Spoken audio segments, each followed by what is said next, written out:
Hi there, good evening everyone. Just going to start in a few minutes. Just waiting for Basil to join in. He's got a couple of technical difficulties, so he's just flung his computer against the wall. He's trying to restart it, and he should be along very, very shortly.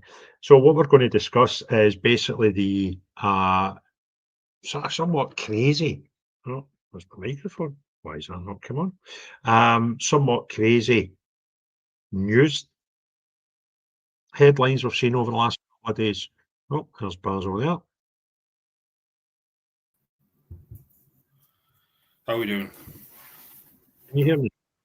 Yeah, can you hear me? Why can't I see you? Because you're a mouse and you're a crazy mouse. I don't know what's happening with my microphone. It doesn't seem to be linking up to the proper We're one. not live yet, are we? Yes, we're live, but we're waiting on you. Live now. All right, yeah, right. I'll stream my stuff then. Can you hear me okay? Craig Houston. Yeah, I'm all right, mate. I just had a technical trouble getting logged on and all the rest of us. So I've had to.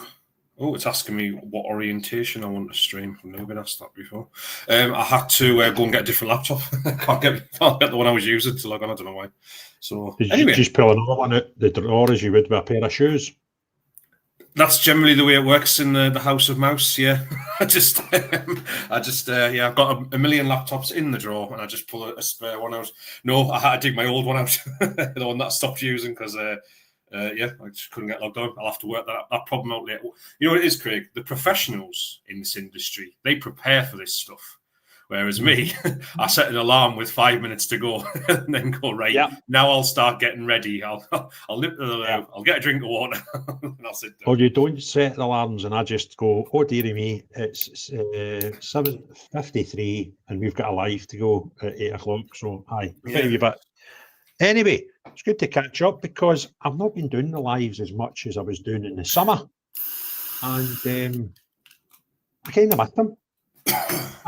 We were getting, different things. We were having ones covering news topics, like maybe just me and you on. We had ones with the usual gang. We were doing the phone-in stuff.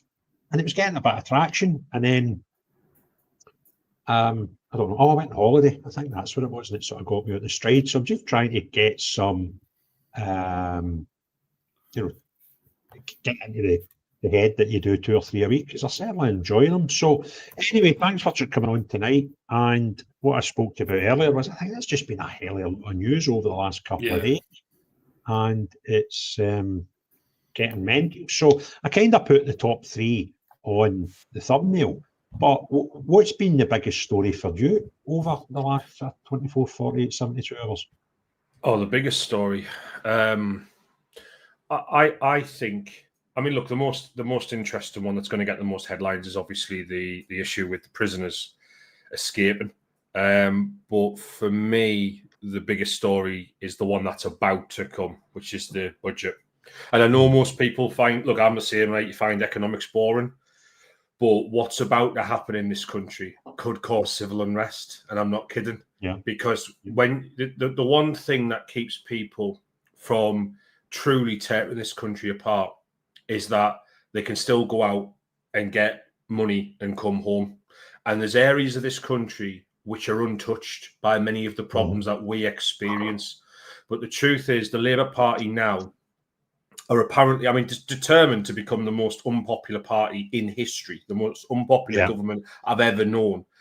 They are now apparently going to raise income tax. Now, income tax is the tax anybody who goes to work pays. Anybody who are self-employed, full-time employed, whatever situation you're in, if you earn over, I think it's £12,500, you will pay a form of income tax. And from what we're hearing, basically the Labour Party, now they did this a while back, right? They stopped saying working class and they started saying working people, right? Now that meant anybody, right? So you could turn around and say a footballer or, bad example, a CEO of a multi-million corporation. It's because they're not working class, but they can say they're working people. So what's happened is they started using that language. Now, again, there was rumours of this happening. I honestly thought there's no way they'll raise income tax. They'll change some of the taxes that maybe don't affect everybody, but there's no way they'll go for that one because that's just everybody who works. And then they had it in the manifesto. They were never going to raise money on working people, they said, raise taxes on them. And then the other day, Rachel Reeves was asked to clarify who's a working person. And she said people who earn less than £45,000, which means that people who earn over that are apparently not working people. They're something else. I don't know what they are. I don't know what they do. Now, the thing is, right, look, many people in this country will be earning less than £45,000. But because of inflation over the last sort of 5-6 years, there's a lot of people who you would class as just bread and butter working class people who now earn over that, particularly if you live in, say, big cities like Glasgow, Edinburgh, London, those kind of places. You're going to be earning more than that just doing an everyday job a lot of the time because the cost of living is so expensive. So they said that. Then yesterday, it was revealed that they changed their website. So on the Labour website, it used to say, we are all about these things. And one of them was their manifesto pledges. They've all gone now. That was just yesterday. So it was like, I wonder why would you remove your manifesto pledges, right? And that's because it includes in there no tax raises.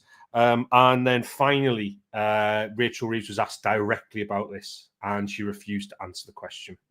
So I think it's safe to say they are going to raise income tax. I think there will be mass unrest because of this, very similar to the poll tax raises under Margaret Thatcher. The last time we had tax riots in this country. And I think the reason why is because people are already... Basil's changed since Elon retweeted him again. I have, yes, I have, yeah. all changed, never the same. But yeah, so obviously the thing is that it's going to be huge, the effect on people, because people's budgets are already stretched, right? And people are paying more taxes than they should be. We are already taxed more than we have been since World War II because the thresholds are still the same, and obviously everyone's wages have slightly gone up over time, and we're getting taxed more and more. Now what they're doing, I mean, I'll put a tweet out today just about just the anger people will have because they keep saying we've got no money, but the truth is we all know what they waste money on, right? It's absolute rubbish. It's bollocks, right? The fact that they can turn around and say we're struggling to pay our bills. No, we're not. We've got a crisis of spending in this country. We overspend massively. And I'll just read out this is just the stuff I picked up earlier. Forget about the councils and the waste at lower management level. Just look at the big ticket items. £250 million spent on NHS translation service, £600 million spent looking after foreign criminals who all should be deported, £1 billion helping the small boats, £1 billion on small boats, bringing them here, £4 billion on benefits for people with quote unquote anxiety issues, £6 billion on social housing for migrants. These, by the way, are not the children. A lot of us would sit there and go, if you're a child of a migrant, you're still technically not British. Those people aren't even counted in that. This is people not even born here. 6 billion, 7 billion importing Afghans under that stupid deal they signed, 10 billion on benefits for migrants, 12 billion on net zero, 13 billion on foreign aid, 15 billion on asylum hotels, and 47 billion pound to the Mauritius to lease back the islands we gave them for free. So when you add all that up, and now he's going to turn around and say, actually, do you know what we need to do? We need to tax you all more because we can't afford to pay our bills. Well, go F yourself. The truth is you're wasting fortunes on quote unquote nonsense.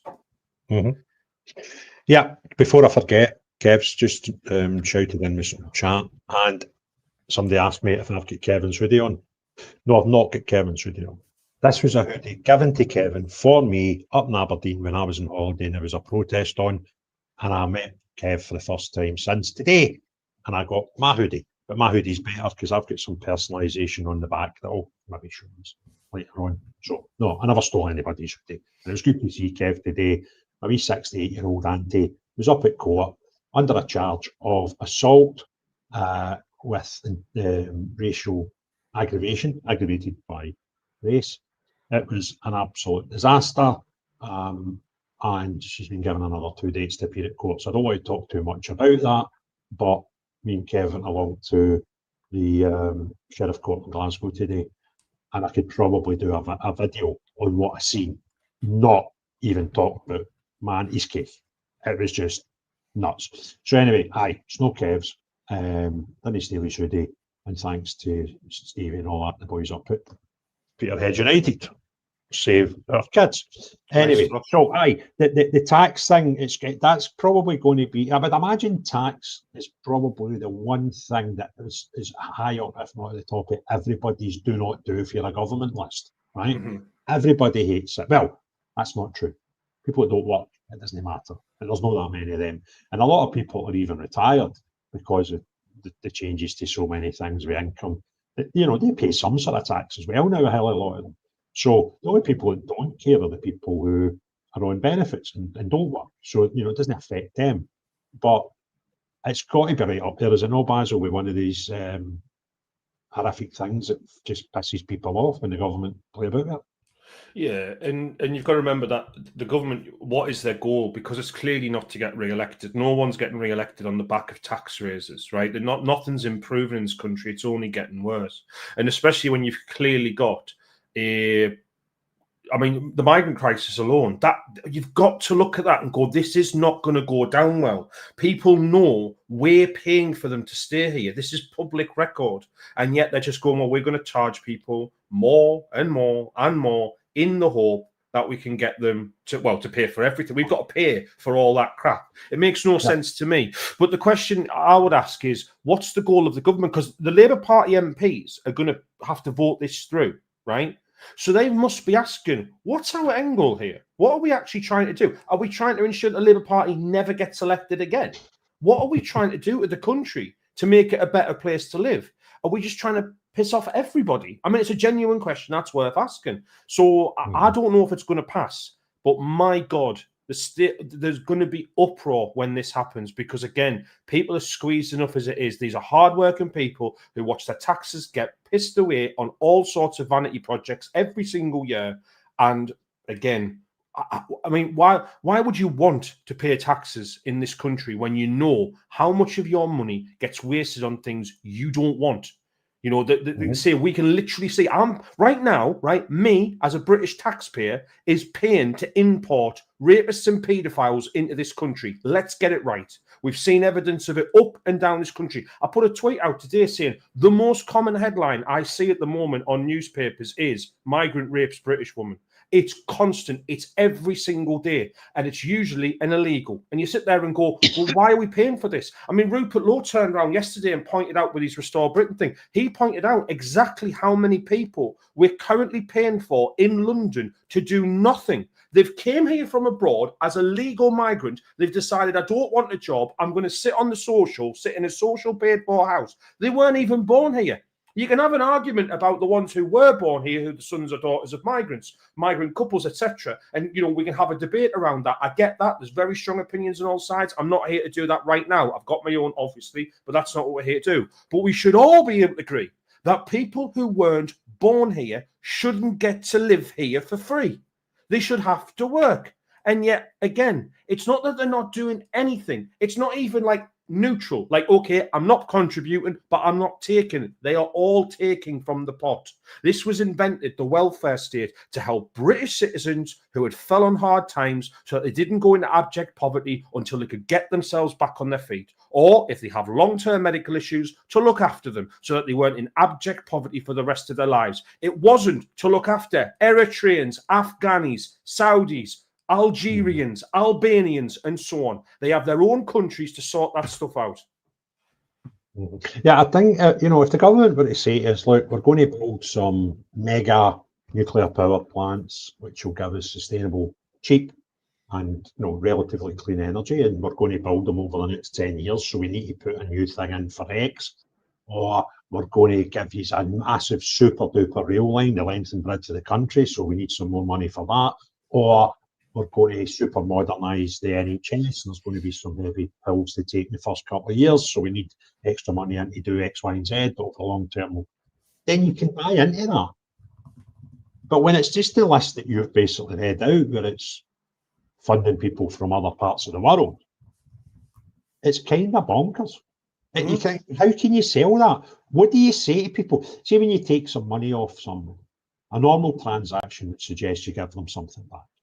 What can they possibly do to try and sell this? I don't know. You want more illegal migrants on your doorstep for free? Like, I mean, that is it. And I say it for free. You're paying for them. I mean, Craig, we've had this conversation before, right? People don't realise this. You know, we spend. So I'm saying this to the people. Listen. You know, we spend 124 billion pounds every year on interest on our debt. Right. So 124 billion pounds every year, right, gets spent on nothing, on servicing a debt that we have to pay, right? So that we don't go bankrupt, right? By the way, last year, the NHS budget was 185 billion pounds. So you can see we're actually getting close to being able to double the size of the NHS with our debt payments, right? But instead, we have to pay them on this. Now, when you've got debts, you do have to service them, and that's what we have to pay. So you'd think the government would be tightening our belts to try and pay this off. But no, they waste it on. There you go. Foreign aid. Perfect example. 13 billion pounds a year on foreign aid. Okay, we give that money away for free. So get this. We're borrowing money that we then pay interest on and giving that money away for free to other countries. That's how insane the government of the United Kingdom is. That's how insane it is living in this country right now. We borrow money and then give it away for free. I don't understand why people aren't in up. Well, I know why. Because people don't realise what's going on. They have no idea, and which is why it's so important channels like you, Craig, exist, and the many others who I'm sure are in the comment section, all the rest of it, the auditors and so on. And I see Kev there as well. It's so important for people to understand that this stuff is going on, because that's why no one knows. And this is why the income tax raising might be really bad for the government, because people might start going, well, if you're raising my taxes, I want to know what you're spending it on. And they might start taking a closer look at what's actually going on in this society. Mm-hmm. Aye, it's just bonkers. It is as if,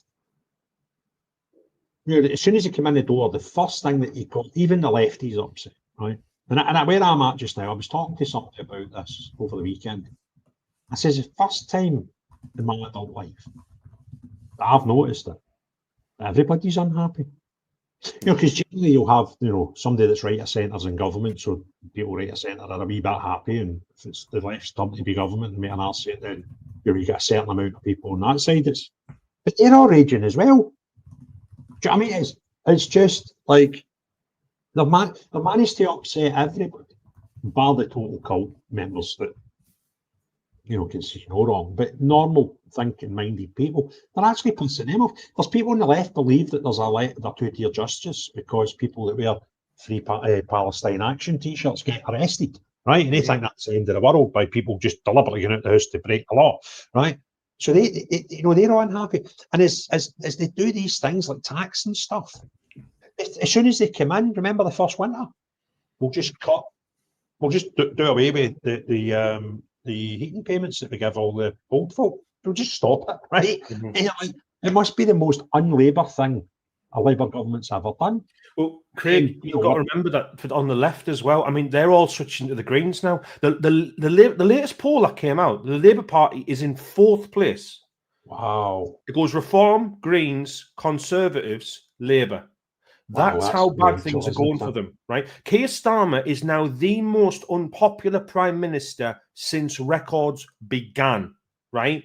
And what has he done? Has he changed course? Has he learned anything? No. He's just gone, let's double down. He was on Sky News today because he's come back from his trip abroad. I can't remember where he's been. He's come back today and he's been interviewed and he got asked about divisiveness in the country, at which point he should have turned around and said, yeah. For example, in Epping, where all the migrant hotel protests started, there was a little girl who was sexually assaulted and that migrant was deported. And you know what? We're going to close that hotel down and we're going to deport even more. No, he didn't. They actually lost in the High Court today in Epping, unfortunately. And I did say to people who were absolutely apoplectic, just remember, we're here to win a war, not a battle. You will lose battles in wars. Ignore that one. The big picture is getting rid of all the hotels, not just one of them. But people were obviously very, very annoyed about that, and understandably so. And then Keir Starmer ignored all of that and said, well, it's because of people who were trying to spread anti-migrant rhetoric, who were racists, who were spreading division within society. This is this old, trolleyed out rubbish that they've gone over and over again. Nobody believes it. Well, very few people believe it anymore. Listen, I'm from a Labour area, right? I speak to people all the time around here, and I'll tell you right now, nobody is voting Labour anymore. They are finished. This is the last Labour government we will see in our lifetime. I'm certain of it. And it's so scary because I know there wasn't a big vote for them in real terms. We look at the size of the nation. They managed to win a majority government, probably the lowest amount of votes for a long time. But because so many people didn't vote, they got loads of seats. So it's it's such a comfortable starting position. Now, I don't know what they're trying to do here. Are they trying to say, do you know what, get all this shit out first 2 years, and then the last 3 years we can maybe do some nice comfy things and give some stuff away, right? And people will vote us again. But I can't make sense of this stuff, put taxes up, take your vote. Now, I know they gave them it back, made it means tested and stuff, right? But that whole winter, all the oldies, you're not getting your dough. It's just bonkers. So, yeah, particularly mental. So, touching on another government story, the prison carry-on.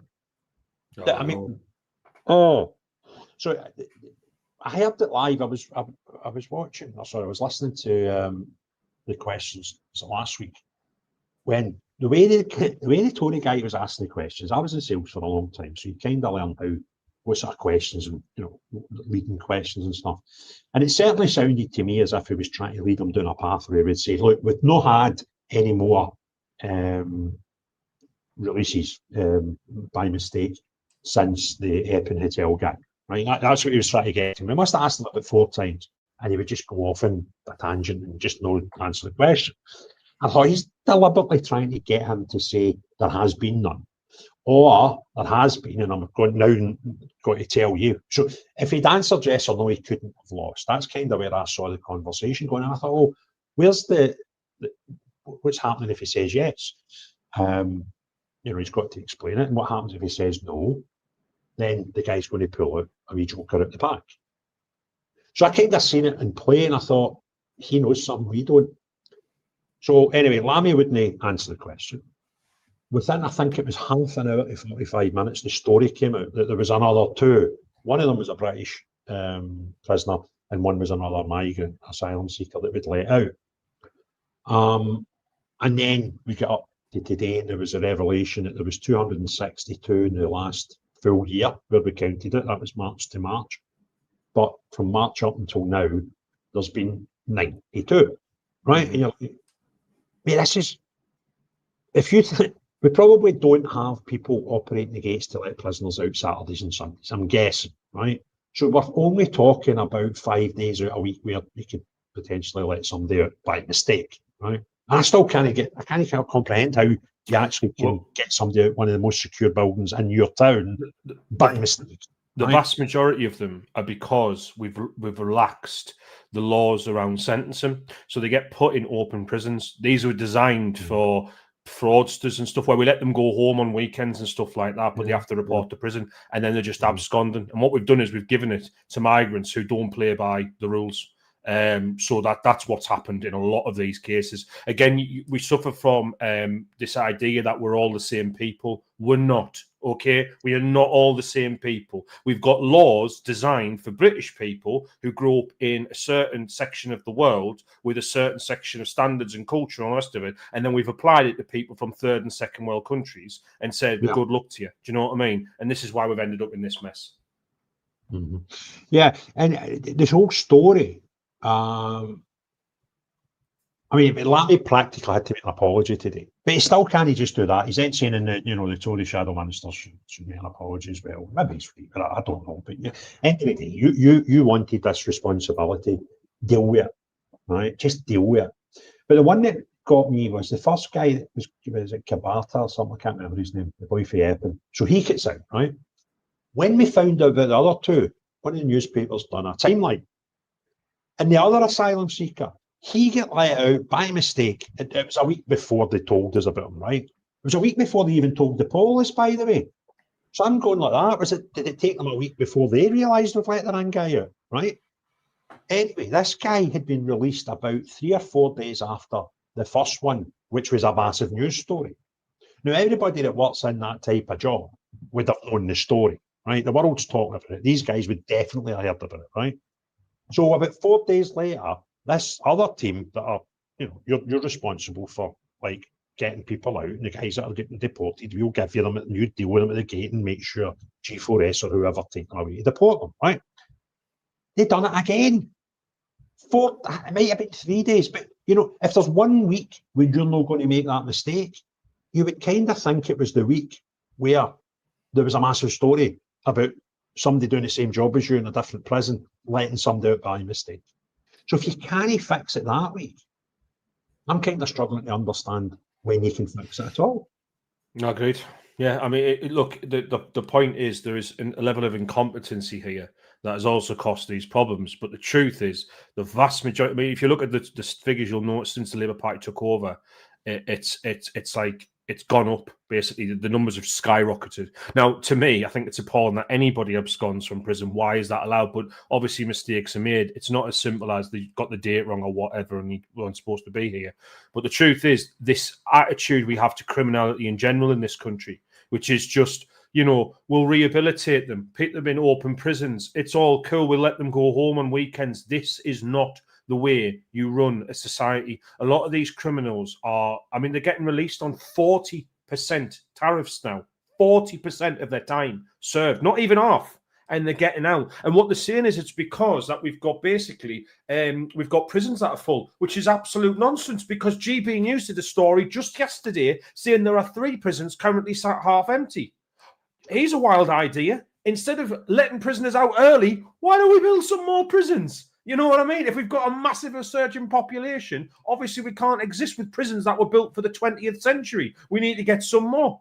But the truth is, and this is what they don't want to talk about, Craig, right? They believe, these idiots on the left who run this society, and include many in the Tory party as well, they believe, and the SNP, don't forget about them, they believe that migrants fundamentally are good people, right? They believe the immigrants to this country are great people. They're not. The majority of them either take from us in terms of tax and benefits, don't contribute anything, contribute less than they take in benefits, or, in fact, increased chances of criminality and poverty in the area in which they exist. That's the truth of the matter. And you can see that across the board. If you look at what happened just today, right, the Green Party, right, who are surging in the polls now, we all used to think of the Green Party as this afterthought, tiny party not worth thinking about. They're currently second in the UK-wide polls under Zach Polanski. His deputy leader, Rachel Millward, yesterday it was revealed that she's complained about having migrants in her area, and it got brought up earlier when I saw someone put a comment in here saying about the hypocrisy. And you're absolutely right. It is hypocrisy. But you know what? Even worse than that, in my opinion, she put out a video, and I've posted earlier today, saying, and she was talking about illegal migrants, or as she calls them, asylum seekers, who've came here. And she says, and I quote, "They're surgeons and doctors and lawyers coming from Afghanistan and Eritrea." No, they're not, Rachel. No, they're not. They're murderers and robbers and paedophiles and rapists. Yeah. And I'm sure some of them are normal people, I'm sure. But that doesn't mean they belong here. And they certainly aren't surgeons, doctors and lawyers. So there you go. But this is the insanity they believe, Craig. This is what they believe. They're nuts. Mm-hmm. No, it's proper bonkers, mate. And I just listen to some of these people and think, what about the deputy leader of the Greens, who's now like, you can't put them there because that's my patch, right? Mm-hmm. But still good people. You think, shut up. just shut up. Right? Mhm. You're like, well, what are you talking about? Mhm. What are you actually talking about? What is it? Do you want them or do you not want them? Well, see this. We should all take them. Well, apart from me, because I don't want to deal with it. Kind of get a grip. I would take every cabinet minister and stick one right in their doorstep. We just go, where's the nearest place we could put 200 single male guys? Right? It's got to be within a mile and a half of their house, and just put it smash right into it. Get right in about it. There's some there. I can't remember her name this last week, but she's deputy leader of the Greens. Rachel Millward, yeah, she's deputy leader of the Greens. Yeah, she'll be one of them. They'll have two. They'll have a man and a woman because apparently they split the role. But the point is, mate, she. Oh yeah, the other. Oh yeah. Well, you know who the other one is, don't you? It's the guy who was screaming Allah Akbar when he got elected. Mofta Ali or whatever he's called. It was him. Yeah. The massive Islamist who was like, he's absolutely swearing to the army of Allah. That's who the other deputy leader is. So it's her and him. Yeah. There's been a lot of chat about what's going on in Glasgow with this attempted child abduction. I'm going to come on to that. I actually thought the story was fake when I seen it last night. And then Alex managed to go. He went quite a distance last night and done a live from the home of one of the parents where apparently there was some foreign-looking people in Glasgow lifted or tried to lift 3 babies out of 3 different prams in the city centre just outside a sort of family event. Well, I'm going to come back to. I'm actually going to text Alex in a minute and see if he's. I know he's been busy boy this week, but he's not too busy. Maybe come on for 10 minutes and tell us about it. But it's just a shocking Awful. story. Absolutely awful. What was it? What was the 3 I put in the thumbnail? There was a tax. The military was the other one. Oh, the military, yes. So, yeah. This story, was it 9 4-star generals saying they don't have any trust in no faith in them whatsoever. Thanks, Kev. Moth and Ali, well spotted me. Yeah. It was 9 4-star generals have written an open letter. So this is not private behind the scenes. This was put in the paper. It was in the Telegraph, I believe. And they said that they've got no faith in the current administration or the government to protect soldiers. Now, this is driven, obviously, by the most high-profile case, which is the case of Soldier F, who was arrested. Well, he wasn't. I guess the technical term is he was detained for alleged crimes from the Bloody Sunday in Northern Ireland, which was obviously decades ago now, back in the, I think, was it the late 60s, early 70s it was? I can't remember. But it was obviously a long time ago. But the point is, the way he's being treated, they are furious about it because you've got to remember there was a peace created at the end of that conflict where IRA members would not be prosecuted. But British soldiers were not included in that. And they don't think it's fair that you're going back decades to try and deal with something when you're not interested in getting to the side of both parties on this.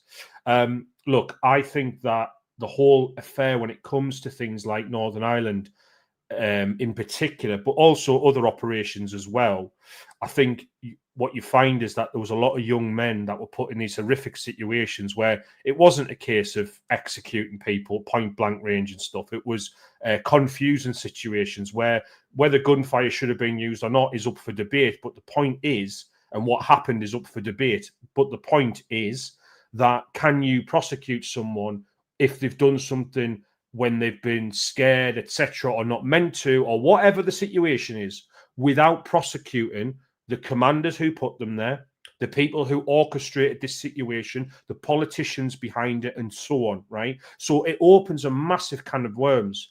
I think personally, it's as simple as this. If you sign a peace deal where you say that one side cannot be prosecuted, it should also say the other side can't be prosecuted for those things that happened. It's a terrible bit of history. It should remain as history, mourn the dead, etc. But chasing after these soldiers decades later, all it does is dishearten good members of the military who will be sat there going, listen, in a combat situation or a situation where it's scary, tense, etc., I cannot be thinking for the next rest of my life, I am going to get hunted down by lawyers. You know what I mean? Unless you commit an obvious and serious war crime, then they need to sort this out. And Keir Starmer's refused to. And that's why the military have said that they have absolutely no faith in them, that he will protect the soldiers. They said the enemy is in front of us and the lawyers, we've got to watch our back because of the lawyers behind us. And that's it. Yeah, but I also think, so you've got army personnel going, oh God, remember that day at Crossmaglen, right? Am I going to get my door kicked in? You've got active people thinking, second, having to pause, that even a split second in a gunfight can be a big difference, I would imagine. But you've also got potential soldiers thinking, bugger that. Yeah. Do you know what I mean? So it's a dangerous thing. And as you say, if you can't have one side getting, dispensation, which is barring them from potential, liability. But the other team, it's just bonkers. It does not make sense at all. But it's horrible. And there's something else about the army. Something else popped in. Yeah. The intelligence with the USA. Aye. What is going on? I mean, if there's one country in the world that you wouldn't stop, working alongside, would be our sort of biggest and potentially longest ally, right? Yep. No, we're going to. I mean, what brought us to this? Is this because this is nothing to do with the BBC? I'm going to touch on the BBC, but this can't be, a knee-jerk reaction to the BBC thing. I mean, what's got Starmer at this point? Well, so the official story is that Keir Starmer doesn't approve of Trump breaking human rights laws. Now, just remember, the human rights law. So what he's referring to is Donald Trump basically authorized the use of military missiles to target boats that are approaching the American coast. Now, these boats, through a lot of intelligence, have been found out to be run by the cartels, which obviously they've got a major problem in the Americas with them. And they're bringing drugs and smuggling illegal migrants into the country using this. So Trump has basically said, we'll bomb them. Now, the reason why the human rights things come up is because whether they're drugs or whether they're illegal migrants, obviously Starmer calls them asylum seekers and all the rest of it. And you've got to remember they've approached these boats before and they'll get fired upon, right? You're putting servicemen and women in harm's way by trying to arrest them, right? They're well armed, right? So Trump's like, just shoot them from space. It doesn't matter, right? Just shoot them and blow them out of the water, right? They shouldn't be there. We warn them, they keep coming, right? And they'll get the message. Now, you've got to remember, America is not in the ECHR, which is where we get our so-called human rights from, the European Court of Human Rights. It's not European, so they're not in there. So Starmer's applying different legislation to say, well, this is appalling. And that's why he said we're going to stop giving intelligence to the Americans in case they use it for certain things that we don't like them using it for. Now, why is this incredibly dangerous? One, it won't make any difference to the Americans. They'll still be blowing boats out of the water, right? Because they dominate that area of the Atlantic, right? So there's no chance they need us, right? There are some islands there that they get intelligence from using stuff, but they can park one of their own carriers, which they've got on the way going there right now. Is the US Ford, the greatest battleship aircraft carrier, the greatest battle platform, in the history of humankind, is going there right now. So it's not going to be needed for very much longer, our intelligence. But why would you pick this fight? You've got to remember, Keir Starmer in the UK are part of the Five Eyes group, right? Which is America, New Zealand, Australia, Canada, and the UK. The Five Eyes group is the NATO within NATO, okay? It's the most top secret alliance that is nobody. The French have asked to come in, the Japanese have asked to come in. We've told them both no. It is purely these nations that absolutely trust each other. Right now, the one nation that is getting looked at and they're thinking about kicking out is us. And the reason why is because Starmer's cozying up to China with the super embassy and many other issues that are going on there, and also the Islam threat that is in the United Kingdom. J.D. Vance was not joking when he said that the UK could become one of the biggest nuclear-armed Islamic countries in the world, right? Because if you look at the demographics, it ain't looking good for us, right? So, but it is for the caliphate. So again, America are genuinely concerned about the state of United Kingdom, right? And also the amount of MPs we've got that are actually their allegiances are not to Britain or to the UK. They are to foreign countries like Pakistan and so on. We've seen where they're trying to get money across there to build airports and all that kind of stuff. So they've got major issues with trusting us. And on top of that, we've thrown into the mix this.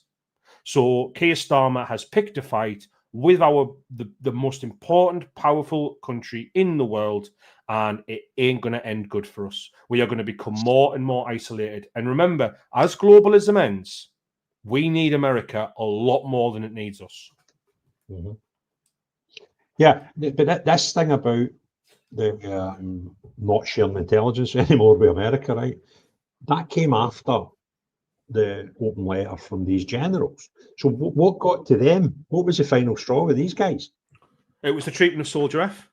They're furious about the fact. Yeah, they just sit there and say, well, if you're not going to protect our soldiers, this should have been thrown out years ago, right? This guy is in his 70s or 80s, apparently, and they sat there dragging him in court for these so-called crimes that, again, IRA terrorists have been allowed. It's been dropped against them. So why is he getting it? Why is this particular man getting it constantly? And the Labour government have just told them point blank, we are not going to drop this. We are going to pursue the course of justice, they would call it, which is basically trying to get this man prosecuted. It's appalling. Mm-hmm. And it failed. And see, the day it failed, right, or the day after it, I can't remember what famous politician came out and said it's ridiculous that nobody was ever prosecuted for Sunday Bloody Sunday. The guy just got found not guilty yesterday, you crackpot. Yeah. But, to their eyes, it's not that at all. It's nobody get put in front of a firing squad, let's be honest with you. Mm-hmm. But yeah, it's just an absolutely mental situation. Mm-hmm. Right, BBC. Oh, right, yeah. Do you know, the last 48 hours, I've actually started retweeting them. There was that many, right? It's people in the TV world telling us that everything's great with BBC. How we should be, really, humbled to have it, right? We should be bowing down to BBC because it's such a splendid thing. And one of the most bizarre ones I've seen, her name was Kirsty Allsopp. Is that it? Kirsty Allsopp, yeah. Aye. She does the sort of, Fixture House location type shows, right? She posted some shite, right? And there was a guy gave her a great answer. He went, look, they done the lies about Starmer. They lied about the kid in the documentary in where was Palestine, in Gaza, right?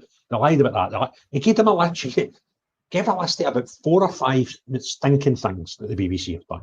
Just like recently. I'm not going back. I don't even think he mentioned Savile, right? So he was like talking about stuff and gave her 5 or 6 examples of stuff that they just lied about, right? And she said, I agree with you. They're still the most respected source for news.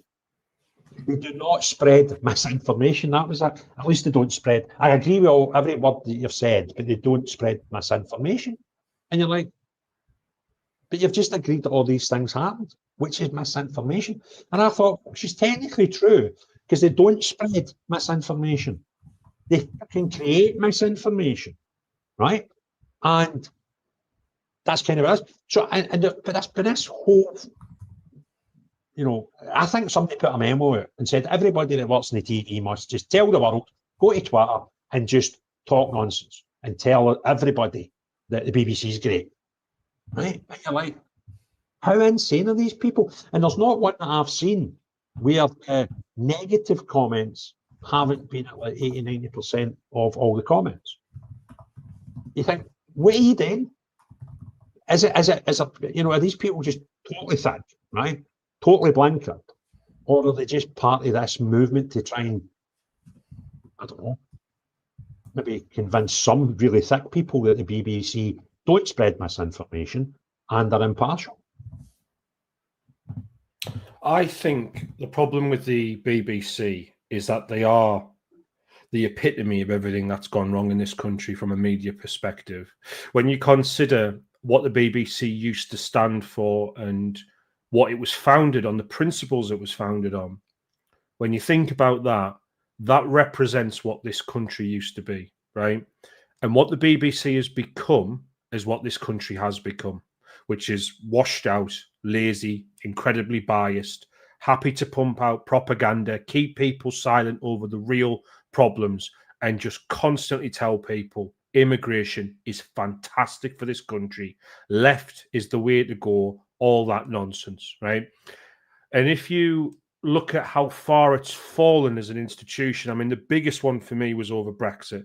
Before Brexit, I was actually a fan of the BBC, right? I obviously didn't know how far it had fallen, but I actually used to, I still think a state broadcast is a good idea. But I believe that the locks and the way in which it's judged has all disappeared and the standards have dropped through the floor. And when you look at how politically biased that company is, that corporation is, it's appalling. It's appalling to see, and I think it needs a massive shake up. And I think the only way to do that is to turn around and say, listen, you're going to provide a service which is going to be the news, right? You're going to provide unbiased news, right? And if you don't do that, you're going to be gone. But everything else, the entertainment sector, everything is going to be private market, because I don't see why people who just want to watch TV, other channels, should have to pay for that. So again, it should all be stripped back, put into the private sector, all the entertainment stuff, and the only, and maybe take it from taxation, I don't mind, an unbiased news source where people from both sides will be on, the whole thing will be split down the middle. Your politics will be known. You'll be checked and double checked when you work for them, and that will be it. And it will be marked purely on telling the facts. That's what I see as the future of the BBC, because it's ruined it. They've ruined it for themselves, and I hope a reckoning is coming for them. Yeah, and I don't know if you've seen the breaking news, Craig. Have you? No. All right. Well, we'll wrap up on the BBC and then we'll go straight on to what's just happened. Crack on. If it's something breaking me. Well, if anyone's not seen, Number 10 Downing Street, which is obviously the government, right, within the Labour Party, have announced that it's been leaked to The Guardian, that they have launched an operation to protect Keir Starmer, because when the budget gets announced, they've got they know the people apparently who are going to launch a coup to get rid of him. So the Labour Party have started fighting amongst themselves, and it's on. Keir Starmer is about to lose his job potentially. So yeah, the only people who can get rid of him obviously are in the Labour Party, and it sounds like after the budget they're going to make their move, because they're going to wait for the tax rises to come in, public opinion to sour even further, and then they're going to launch their strike. And apparently they know the names of the people who are doing it. So yeah, the budget. When is the budget due? Actually, it's imminent, isn't it? It's next week. I think it is. Yeah. So budget date. When is it next? Wednesday? No, sorry, my mistake. 26th of November. So end of the month. So you've got 2 weeks left. And then they're gonna go for it. So yeah, before Christmas we could see the end of Keir Starmer. And then just what a date do we get next? I'm beyond caring about who the PM is. It's just this whole fucking party. I mean, they're all, every one of them's a rocket. I've not even seen one person in that cabinet open their mouth and think, you know what, you're all right. And I've actually even said that about people in SNP before, and I kind of don't like them, right? But there's not one in that Labour Party that you think you're switched on. Every one of them is a clown. So what happened? What changes by changing Starmer? They've still got no money, right? They kind of find black holes. I'm starting to think they must have created, right? Because they all can't. You'd have found them in the first year from the Tories, and they've lived off that for a bit. So I just go right. We're going to swap the leaders. So who's in the revolution then? Well, look, who's left in? Obviously, a lot of people who've left the Labour Party will be on board, but they can't vote because they've left in the Labour Party. So there's two outcomes to this, right? It could be really good news because it could be that they try to topple him and are successful with the amount of Labour Party politicians they've got. And they've still got a lot. They've got like 380 or something. So they've got a lot. So they'll still be able to topple them that way. However, there is an outcome on this where, let's say they get close, but they can't topple them, right? So they get really close to getting rid of him, but they haven't got enough votes. Then that's a good question on what happens next, because you could find what will happen though is they'll give him a bit of leeway time. But if things don't improve, and I don't know how long it is before you can make another attempt to topple him, what I think you'll see is potentially they will tell Keir Starmer, you step down, or we will side with the rest of the House and bring the whole government down. At which point he'll have to step down. But if he doesn't, we go to a general election. But that's the only way that will happen. Right. So what would take less people wanting change? Would it take less people to just walk across the floor and vote with the opposition to, what would they do then? Would they do a vote of no confidence? Yeah. Right now, Labour's got 405 MPs. Yeah. So they need half of them, at least half of them, to vote him out. So it'd take about 200. Oh, sorry, just to vote him out. So I'm not 100% on the Labour rules, but I'm nearly certain they need half of the Labour MPs, over half of them, to vote Keir Starmer out.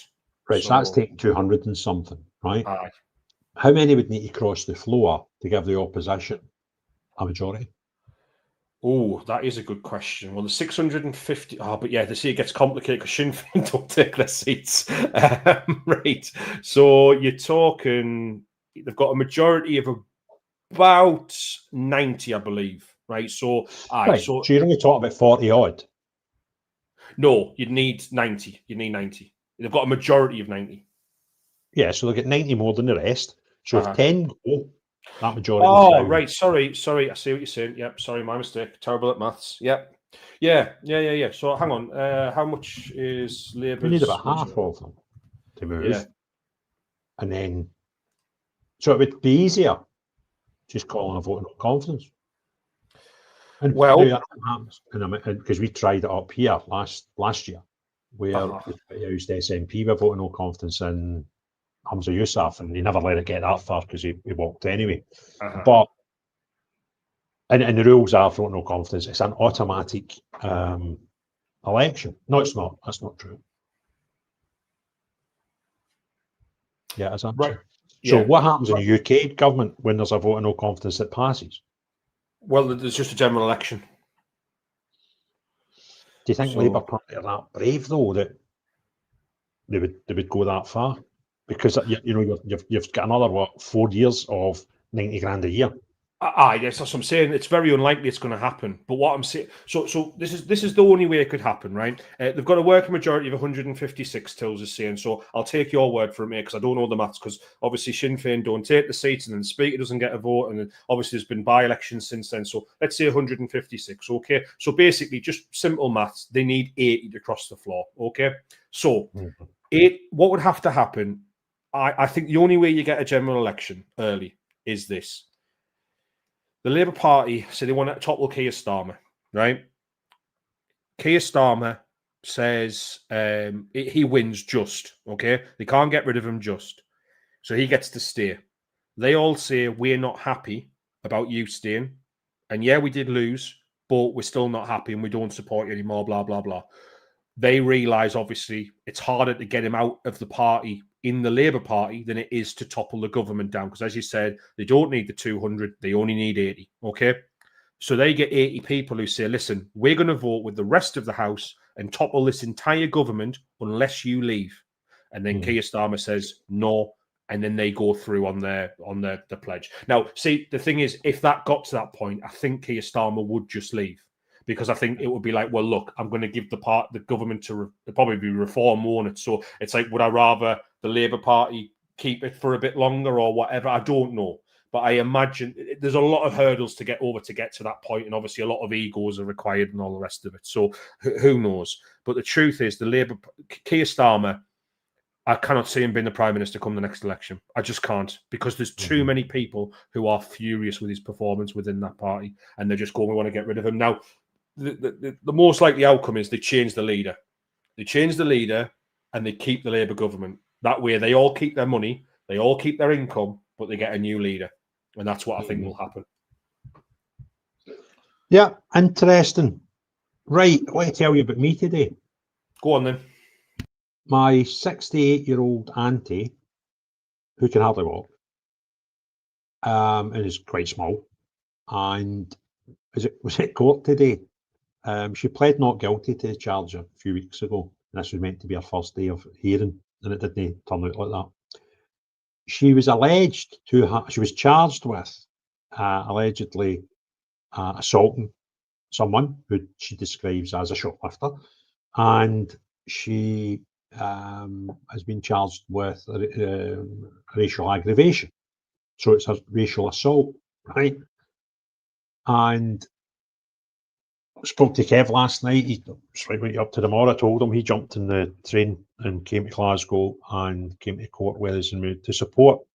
Now, I'm kind of not wanting to say too much about her case because obviously she's my auntie. I could get caught up and say things that might potentially harm her case. So I don't want to do that. But even the experience.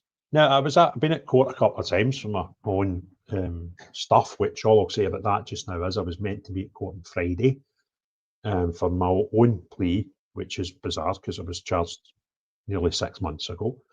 And this was my fourth date to do that, and that was cancelled. And that's kind of about as much as I want to say about that right now. So I've been in and about the Sheriff Court in Glasgow quite a lot over the last few weeks and months. But when you're there on your own thing, you're kind of, your head's in that, right? Your blinkers are on and you're kind of concentrating about that thing and you're not seeing what's going on about you. But I've seen plenty of that today. And it is the busiest court in Europe. So there's a lot going on, especially in the smaller courts down in the basement, because they're just in, for like pre-trial stuff and you're in and out in 10, 15 minutes. So there's loads of people coming and going. And some of this stuff, there's people like 6 feet away. The lawyer's been in to talk to the prosecution about something that came out, rather than dragging them away up to the other end of the corridor where there's little interview rooms, they just talk to them in front of you. And I was like gobsmacked with some of the stuff that I heard. Now, I've heard some really bad stuff about my auntie's case. Like, I said to her at one point, I said, see if you genuinely committed a crime in this court, you'd probably get away with it. Because some of the stuff for the prosecution, you were like, what? Right? It's just bonkers. But there was 2 conversations I overheard. One of them was a gentleman who was not from here. I could tell his accent, although he was speaking English. And it was a driving offence. And he was to get 6 points and a fine. And his lawyer was saying, do you understand what just happened in there? It's like, yeah. It's like, so you're 6 points. If you get 12 points, you'll lose your licence for a year. So that's why the point system's important. But your points are going to be on your licence for 3 years. But yours will not go on until you pass your test. Right? And you're like, he's not even got a licence. So he's been driving without a licence for 6 penalty points. So he's got, but he's just like, but you can still drive. Right now, you can still drive. Just do what you've always been doing. Now, I don't know what the doing you've always been doing is. I don't know if it was delivered Uber under a false name or getting somebody out every time you want to go in a car and stick L plates on. I'm not quite sure what that is. But that blew my mind. The other one was another person who was obviously firm with the question that his lawyer asked him. And he said, look, how is your English? And the guy's like, it's okay. Do you understand English? Yeah. Can you talk English? Well, yeah. It's like, well, today is just hearing where you don't need to say anything. So we'll just go with that. Don't say a word. I'll speak on your behalf. And then when it goes to full trial, that'll give us a great argument to get you an interpreter. What you don't need, because you just told us you can speak English and you can understand English. And he was told that Because sometimes this can work in your favour and it can help like delays and stuff like that. And you're like, their system's done. It's absolutely, utterly done. And this thing about interpreters is there for good intentions, right? It should be like 1 or 2 people a year, right? That come here, can't speak English and do something naughty, right? And it's now been abused. It's just part of this system. It is just fucked up. It is absolutely. And one of the queer things, I was looking to just double check the case was going today. So I checked the court rolls. I don't know if you have them down south, but every Scottish court has court rolls. It tells you who's coming into court that week, type of thing, and a couple of details about the court numbers and stuff. So I was in to look for my wee auntie's name, and the A's were all Akbar's Art, right? There was just like a mass amount of people with foreign names on the court roll. Now, when we turned up at court, there was a lot of foreign-looking people, but no half, right? And then at one point, I was sat at delays with hers, and they get you to get in at 10 o'clock or get you in at 3 o'clock. That's kind of how the court works. The class going to just like work their way through. You don't give a specific time. There was some delays with Mary's. So when there'd been a load of people taken, I went back out in the corridor, and it was all British-looking people. And I'm like, what happened to all these folk in the court last night? I've not got a clue. I'm not saying there's some big mad conspiracy, whatever. It was just bloody weird, right? There was just so much in that day. And I said to Kev, see any day where I've got absolutely nothing to do a video on, I'm just going to jump up to the court, because you pick up so much nonsense that it's just unbelievable. And the whole system, right? There was another guy there that came up and spoke to. There's 2 folk come up and spoke to me and said they watched the videos and whatever. And one of them was up for a driving offence. So he was up today, and nothing really happened. And he came out. I said, how'd you go on? He said, I've got a court date in December and one in January. And you're like, what for? So it was a stupid driving offence, right? You just go, how much money is involved in getting that guy into that court? 3 times at least for this stupid thing. There was another guy came up. He was funny. He he was getting charged for something that was the thing that started the problem. He had a Union Jack in his window. Somebody took offence. So they phoned the cops, made a complaint up about him. The cops came and spoke to him about his flag. And they were telling him, somebody taking offence and it could potentially be racist. And all this nonsense. And the guy got upset. They ended up, I think he's overreacted, and there was allegedly a police assault involved, right? But you go, that all started over a flag, right? You're like, what is going on in the world? So the court, it's no surprise that court is the busiest in Europe when there's cases that are just taking far too long to deal with, like that driving thing that's got at least 3 visits to sort this out. My wee auntie's case, it was just diabolical. I'll do a full video on this when I can. And all these other cases, you're like, it's just a big waste of time and money. And seeing how the prosecution was so inept in my auntie's case, I was like, if they're so inept with people that have committed crimes, there'll be loads and loads every year where they're so bad that there'll be people going through courts that are getting put up with shite, right? Because they've never done anything, and the process is the punishment, right? But there'll also be people who have done bad things that will not get any, that'll happen because they're so incompetent. So it's working both ways. And obviously I'm not intelligent enough to tell you how to sort that out. But it's just that resource, money, the effect it's got on everybody involved in the case. If you're a genuine victim and you were to see some stupid things happen in court, and you don't feel justice has been served, you've got people in there that shouldn't be up in charges. The whole thing's just, and we were only there for half a day. Do you know what I mean? Mind blowing. Crazy, mate. Absolutely crazy. And do you know what? It's indicative of just how disgusting the state of things are in the UK right now, and things you've seen. just today. Genuinely shocked me. I'm genuinely like I mean, we spoke about this earlier when you spoke to me on the phone, and I was just like, do you know what the sad thing is, Craig? It doesn't surprise me. Do you know what I mean? I'm so sick of the crap. Just this, nothing surprises me anymore about just how badly this country's been ran, and just how unfair the justice system is. And I know you didn't speak about your auntie's case, but you know her case and your case, and it's just all a load of rubbish. It's just good people getting dragged through the system because someone didn't like their opinion on something. Do you know what I mean? It's pathetic, mate. It's absolutely pathetic. Aye, it is pretty bonkers, mate. I was trying to hold the Alex. Let's see. Right, he's on a team call now. I text Alex to say, look, some people had mentioned this baby snatching thing in Glasgow, and he will know more about it than anybody in this chat. He's been to the home of one of the parents, and I believe he spoke to another one on the phone. So he said he's on a team's call just now, and he's going to try and pop in. I've got to nip off, but you know what? Just before I do, there's been some more breaking news, mate. So God, you know the people who were behind trying to oust Keir Starmer?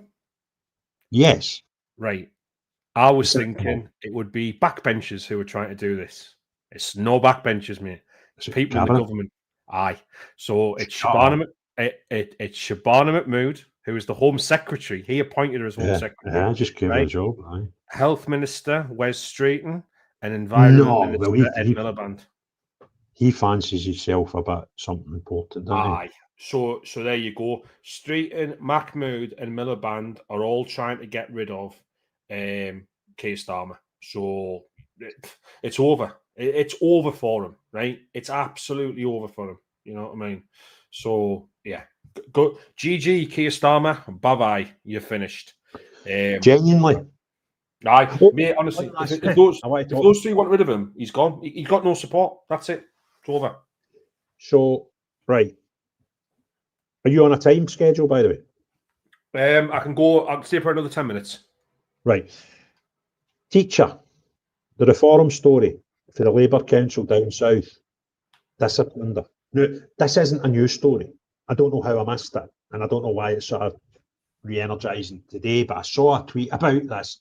It was the council, Labour, sorry, not the council, it was the Labour regional thing that run the council, put out a tweet about a teacher, about how she'd been head teacher been suspended because she supported reform and they couldn't guarantee the safeguarding of the children.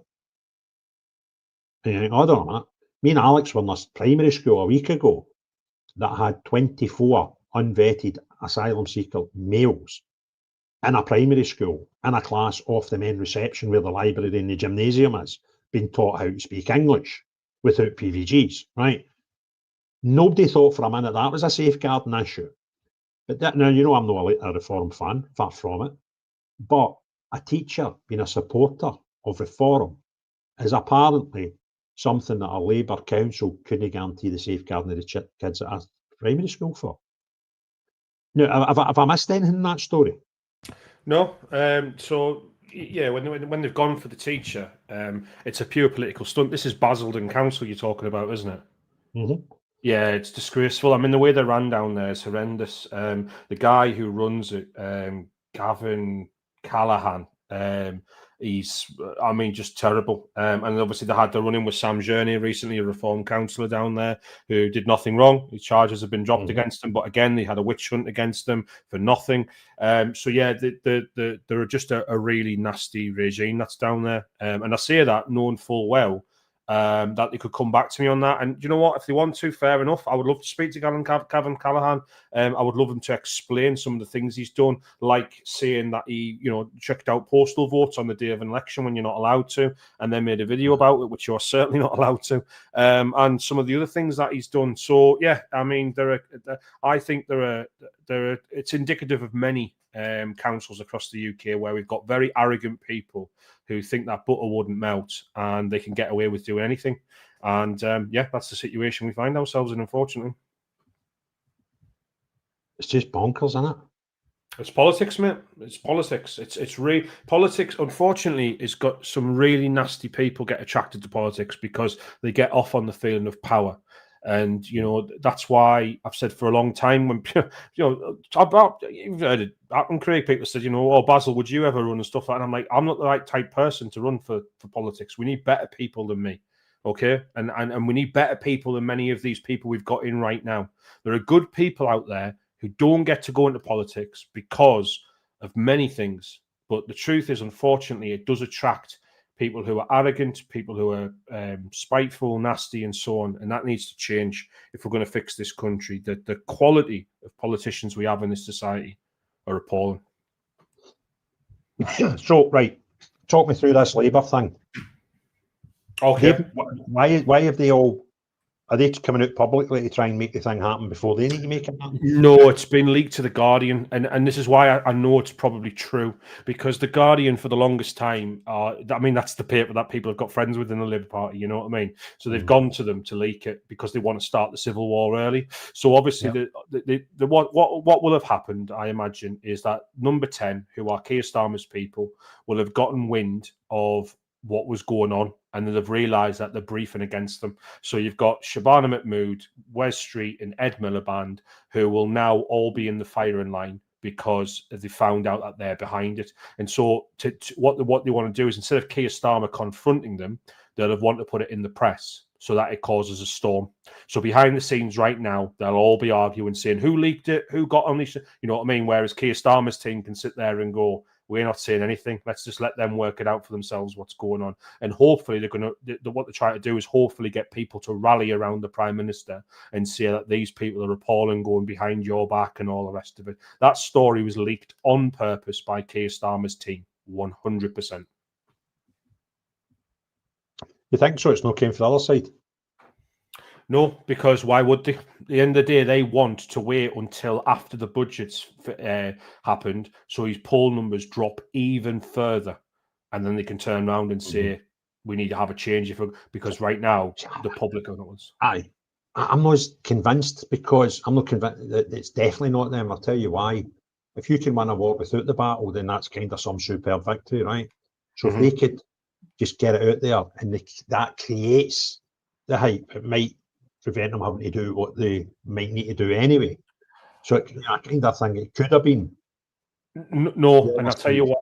I'll tell you why. Because the budget is the important thing, because they want to get a bounce. So if they can remove Keir Starmer, they want to get an easy early win. And I guarantee you the easy early win will be, we're going to raise that budget and do a mini budget ourselves and cancel off all the horrible things you didn't like in it. Yeah, so they need the budget to happen. So they then look like the good guys that saved the nation. Aye, so they'll turn and say, "Oh, all those things that you hated." You know what I mean? I'm gonna turn around and just get rid of them quickly for you, and then they'll get a little bounce off that, and people will go, because obviously the big issues they can't fix them. So, because they've got the same ideas, you know what I mean? Ed Miliband's going to turn around and say, well, we need more windmills, you know what I mean? And Shabana Mahmood's obviously going to turn. To be fair, Shabana, I mean, as much as I don't trust her, don't like her, all the rest of it, she has actually, a rhetoric on immigration has been a lot stronger than Keir Starmer's. So maybe she wants to try and push things a little bit further to try and kind of sort things out. But the truth of the matter is, mate, this is sticking plasters at best. Do you know what I mean? It's not going to change anything, and they're not going to bring the economy around. So people aren't going. That's one thing that in the past kept people quiet, was that the economy was growing, and they're not going to change that. So it's going to be screwed.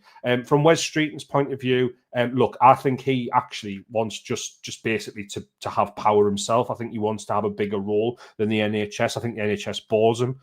Because of how little you can actually get done in there, because of all of the, the bureaucracy and all the rest of it. So I imagine that it's going to be, look, who they're going to put up to be Prime Minister. I wouldn't be surprised if whoever that person is has not been named, because they usually end up protecting the one they want to get at the top. So it might be somebody else. And someone whose name on there, who I fully expected to see and wasn't on there, was David Lammy. So is David Lammy going to be Prime Minister? Who knows? I mean, look, they're all terrible choices, right? Nobody sat there going, oh, I hope it's this person. You know what I mean? They're all shockers. So we're not going to be happy, whatever. But I promise you, Keir Starmer's days are numbered. Tills has put Rayner. Listen, Tills, look, Rayner's right now is out of the picture because of what happened with her taxes, right? I think that cycle hasn't finished itself yet. I think that there's going to be they'll be saying she's out the way now. In fact, it wouldn't surprise me. I mean, we and Craig spoke about this at the time. It was probably a Labour person who put that story out there to screw her. So let's wait and see. But you've got to remember, though, as well, if they oust Keir Starmer, they might turn around and say, we'll have an election. They might just say, let's leave it to the members to decide, right? And they'll work it out themselves, which will be long process, all the rest of it. And that's when you've got to start looking at Andy Burnham and Sadiq Khan. Because, you know, if they get wind of that and there is an election process, it could be 6 months or whatever, and they will be in it. I promise you, they will not miss this opportunity to lead the Labour Party. Yeah, and you know, you were mentioning there when the Rayner thing came, and immediately we were saying could have been somebody in the Labour Party like that story that just wanted shot at her. I've had two stories, and I'm not a journalist, right? So God knows how often this happens with Scottish political stories. One to try and carve up a SNP person, and the source of the original source of the documentation leaving privacy was someone within the SNP. They gave it to Labour Party, and they gave it to me and others. And the other one was I was involved in a story where somebody in the Labour Party get done in with somebody in the Labour Party, and they left the documents handy for the SNP to find and the SNP to go to the newspapers, because that kind of, you know, washes their hands of it. I mean, you start hearing these things and understanding these things, it kind of lets you know the type of people you're dealing with. They would stab their own. I've seen it in front of my own eyes. So when the story came out with Rayner, everybody was thinking that'll be a newspaper's done a hatchet job on her, or, you know, somebody for the solicitor, somebody's shouted.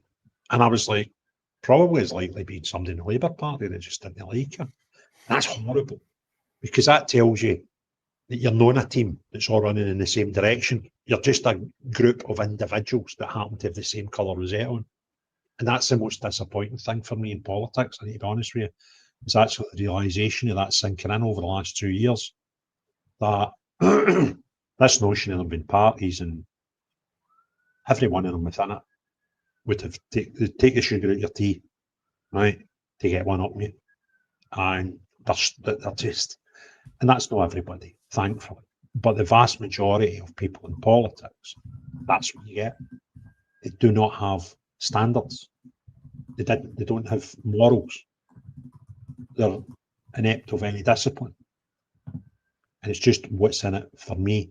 And the whole notion of being a member of Parliament, whether it's Westminster or Holyrood or the Senate or the Assembly in Northern Ireland, the whole point should be that you want to serve people. But there's so many where it's evident that they don't care about that. That's just a benefit if they can happen to help a few people along the way. And the whole thing is about the creation of salary and the protection of that salary, and a job that they might only have for 5 years. And it's just all bollocks. And I'd love to expose it all. And that's why I want to get to Holyrood, because I'll not miss them.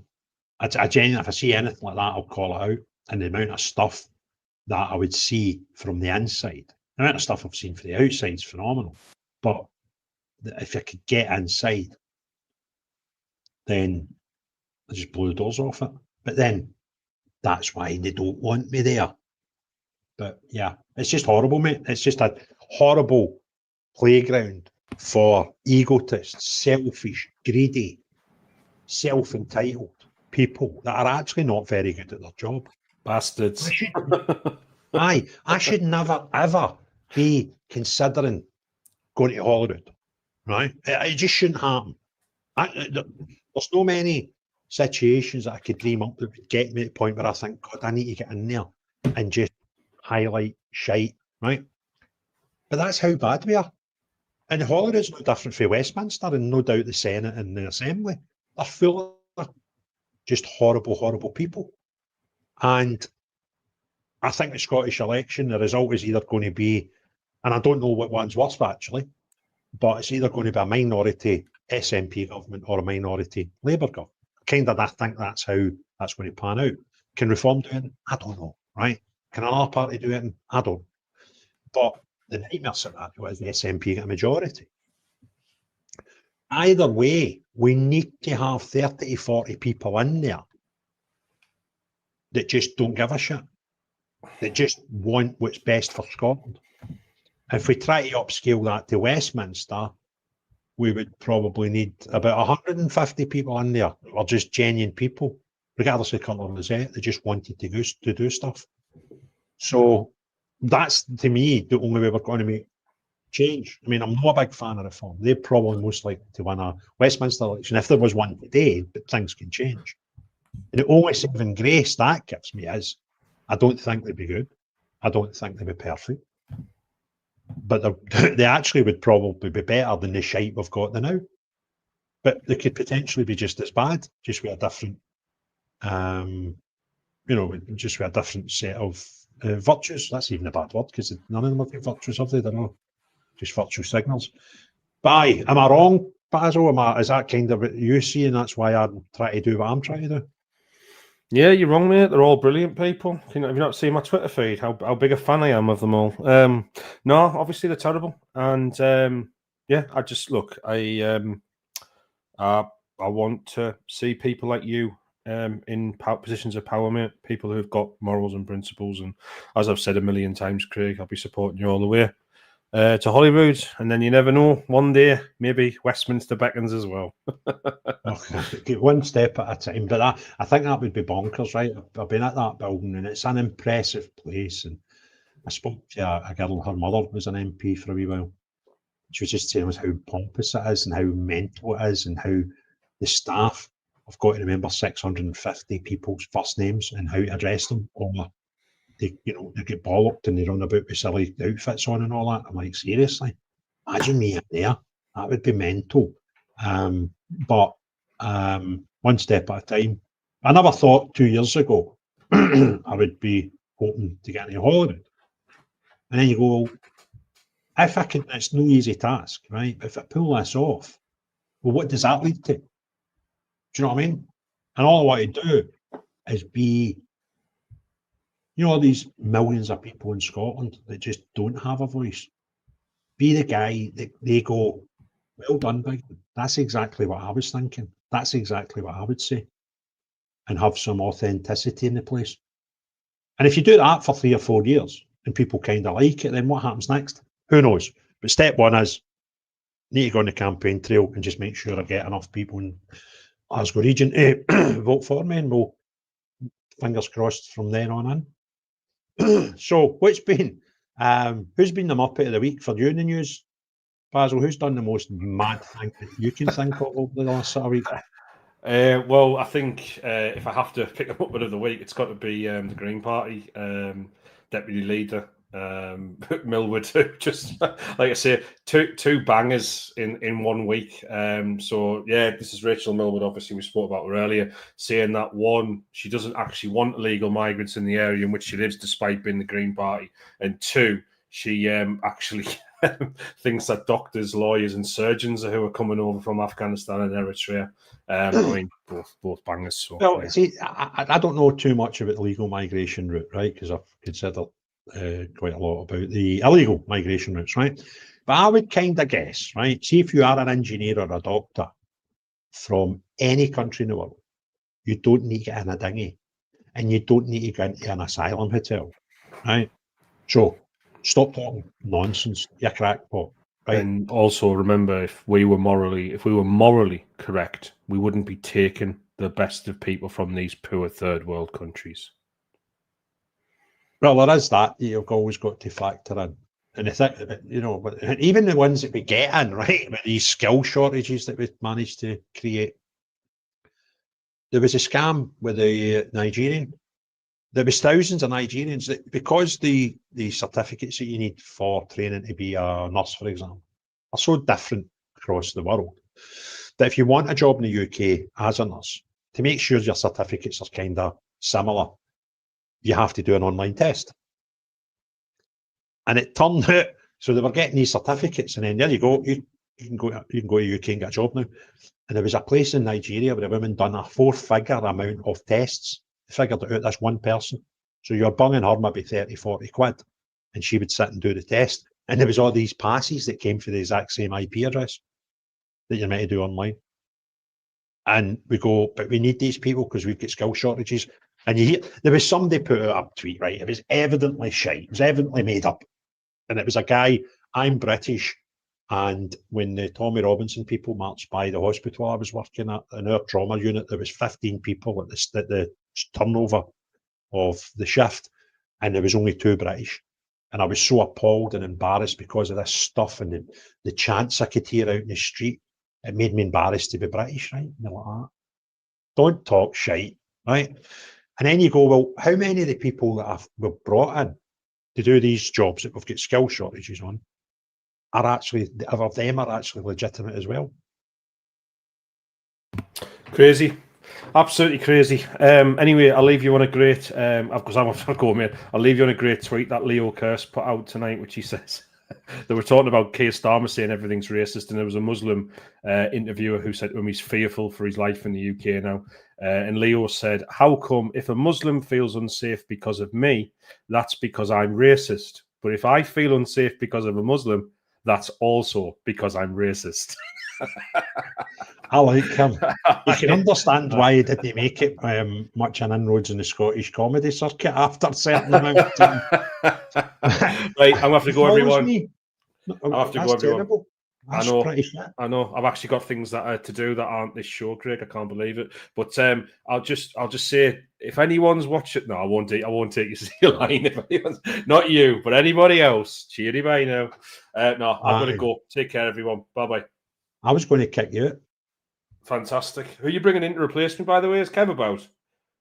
I don't know. I text Alex. Alex said he was on a team call. I've sent him the link. He's not read it yet, so I guess he's still on his team call. Because honestly, that story in Glasgow, mate, just blew my mind.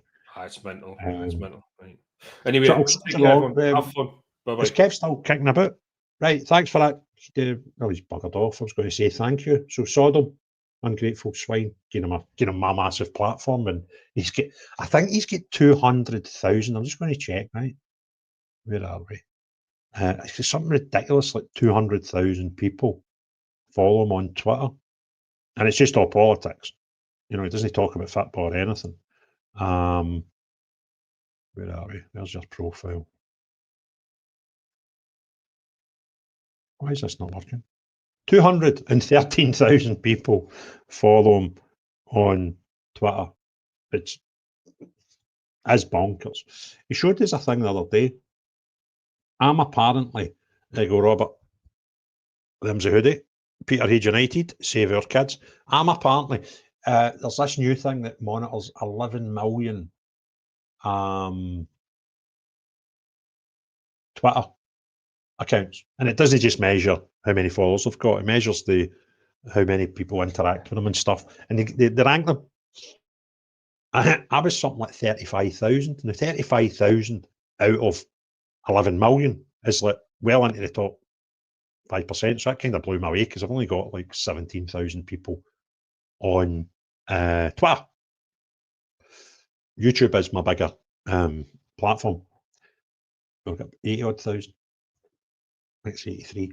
Anyway, Basil was something ridiculous, like 74th in the world one day last week.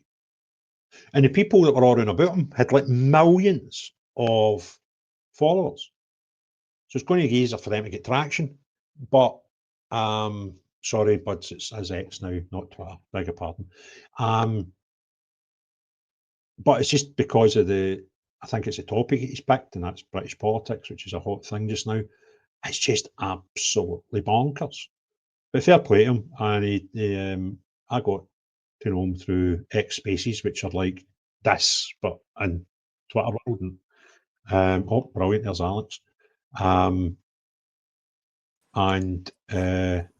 was doing Spaces for a long time. Alex, that was perfect timing because we had Basil on for a bit, just going over like news stories. Right. over the last few days. But there was a lot of chat in the comments, people saying, you know, what happened in Glasgow, what happened with the baby snatchers. And I thought, well, I know somebody that knows a hell of a lot more than your average person. So thanks very much for joining us tonight. So I'll tell you what I seen about it, right? I saw a tweet that was a photograph that could have been anywhere, two guys that looked foreign, and a claim that they tried to snatch a baby in Glasgow, right? So I use Grok a lot now. I'll go into Grok and say, going to tell me more about this story. And it kind of came back saying, oh, it's not verified and don't know, that photo could have been anywhere. So I just like ignored it. And then a few hours later, you're doing lives from the home of one of the children that was suspected to get abducted. Now, without causing any grief for anybody connected to it, what's the story? A young couple went to Glasgow, which is a light event, and they had a little kid running around, you know, on a set of reins, and their other kid in a pram, and basically walking along when a guy approached them behind a little boy who was out front, put his arms under his armpits, basically lifted him up and went to walk forward with him, away from the parents. Realised the little boy had reins dragging on behind him and basically dropped him in his face, just dropped him. Wow. There was a bit of commotion. The young boy obviously pursued him. Another fella who I spoke to last night helped out, caught him.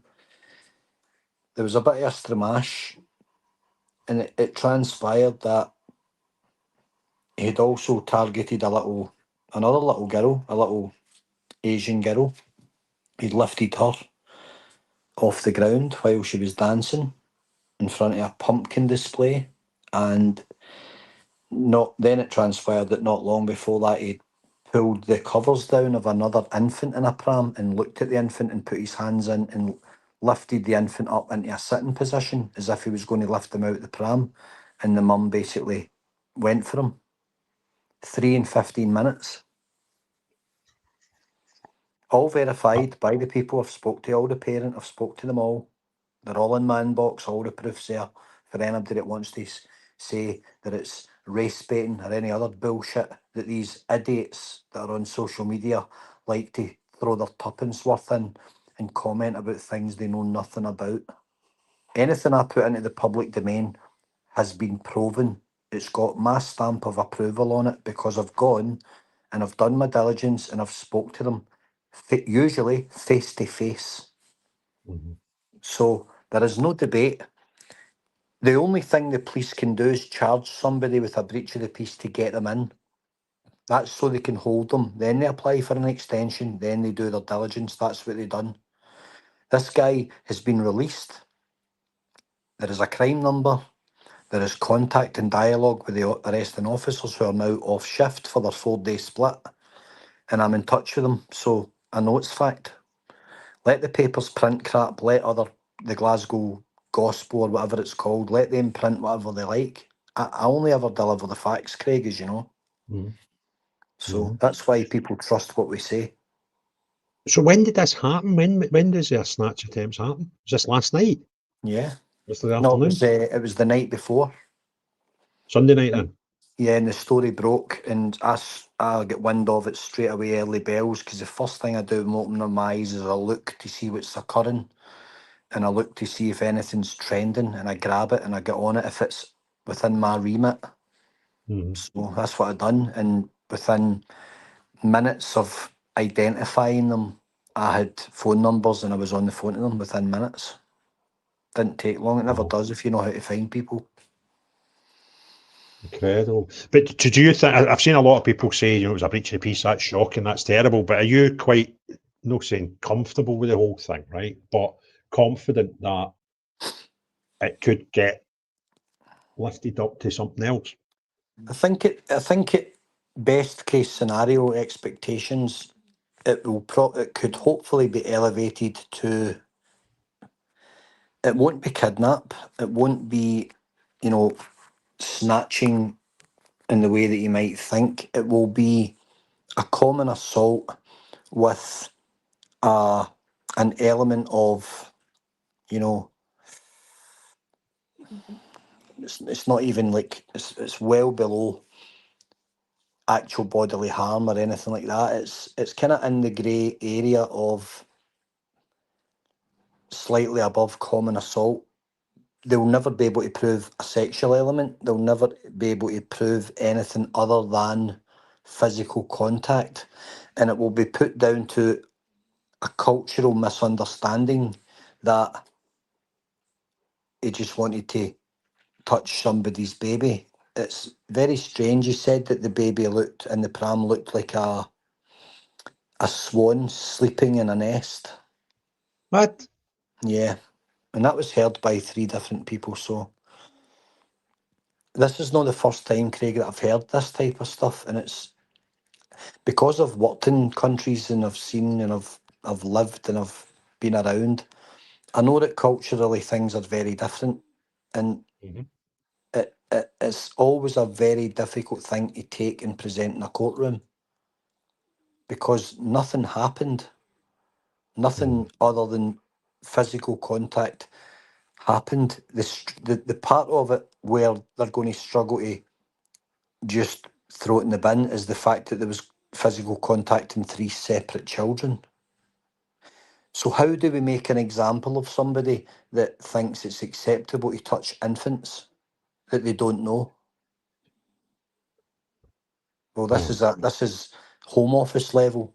They need to address it at point of impact. So at the very beginning of somebody's journey in the UK, on entering the UK, you would have to be educating people that culturally in our society we don't grab strangers' children.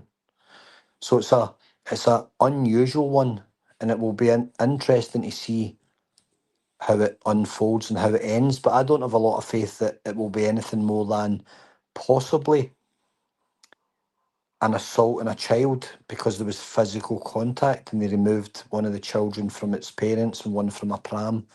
Will it even get to that stage? I probably don't think so.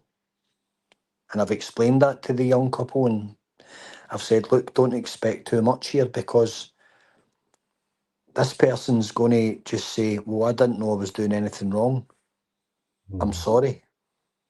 And usually in the first instance of somebody that is not a British citizen being presented in a UK court, they get the benefit of doubt. Mhm. And that's what I've seen in my experience. Same with sex offenders. First time round, they say, I didn't know I couldn't talk to 13-year-olds sexually, and they get benefit of doubt 98% of the time. Yeah, I mean, it's fucking just shocking. But I genuinely was delighted where I felt that the story was just too bonkers to be true. I done a Yeah, wee bit of digging, which was, as much as asking Grok. And when Grok sort of said, aye, that sounds as if it could be made up, I was happy with that. yeah. And then, as I say, the next thing I see Alex on a live, I can't remember where I was. When did you do the live? Was that Sunday or was that last night? That was last night, mate. In I their, was, in I their was, home. I was in Edinburgh. I was on pick-up duty. The wee man had been playing football in Sweden and was flying back. So that was my Sunday. Yeah, Monday.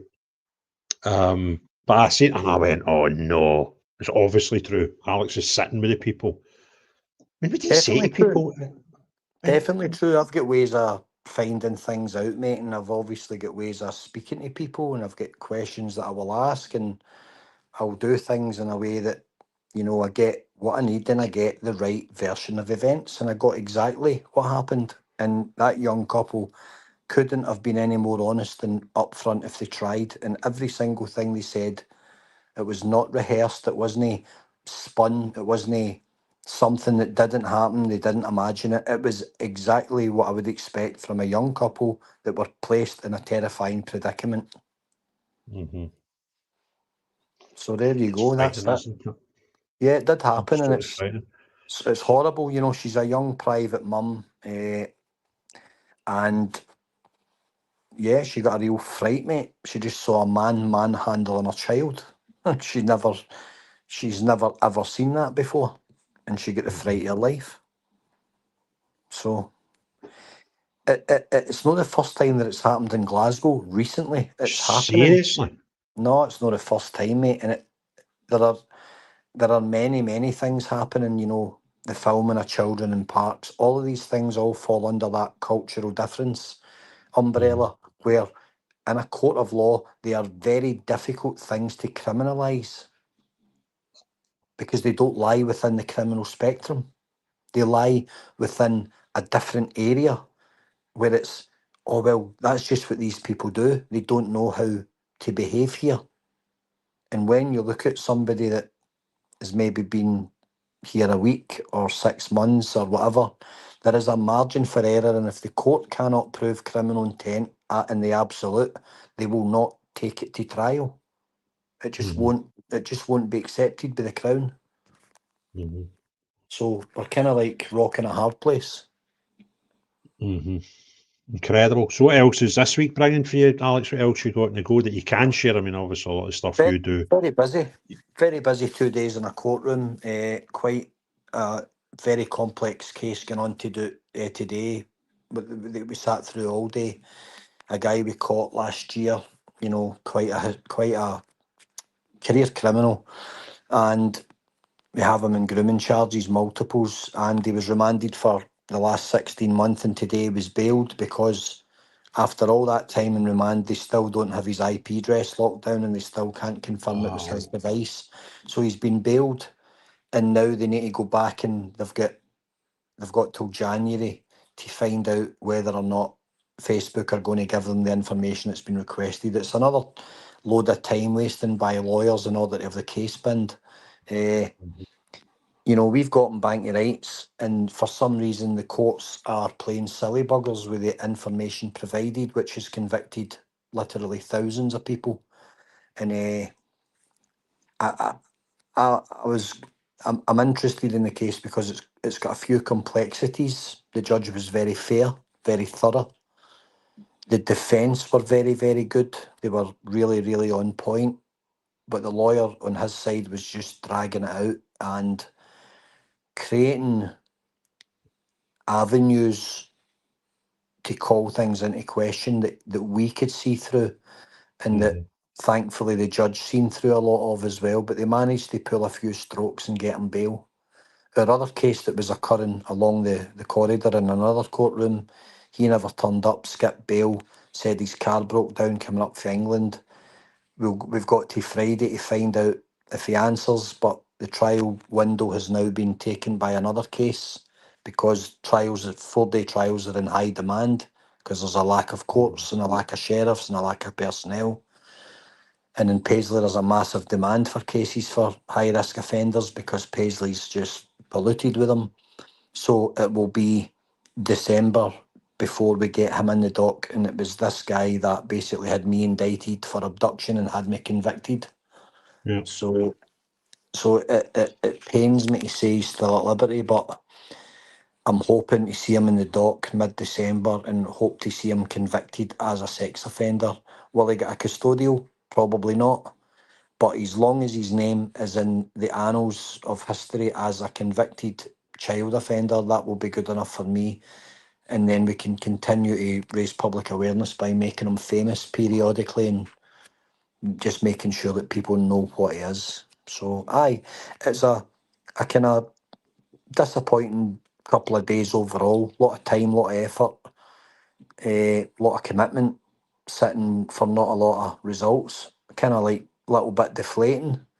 However, the inbox is as busy as it's ever been. We've had calls today. I had calls half an hour ago with people in the top of the country, people down south.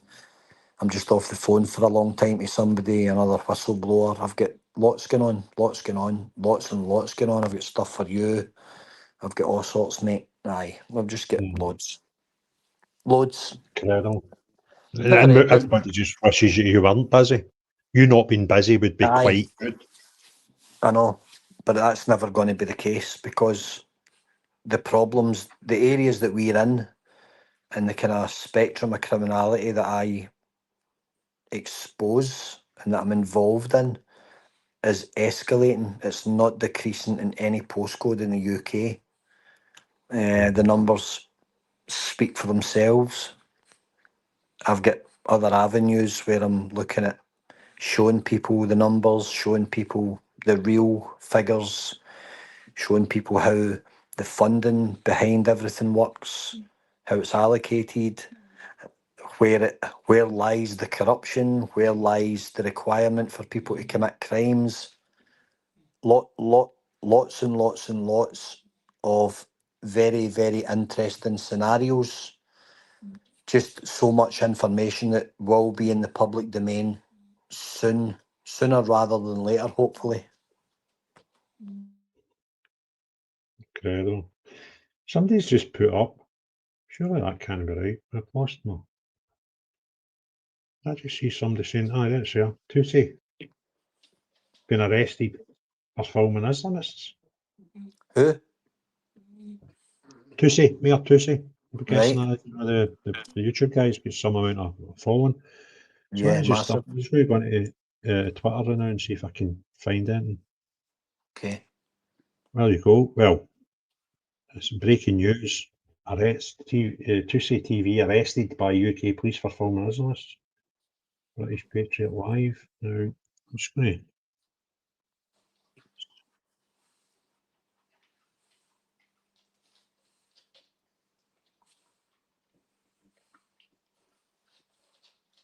I think so. I try and share this.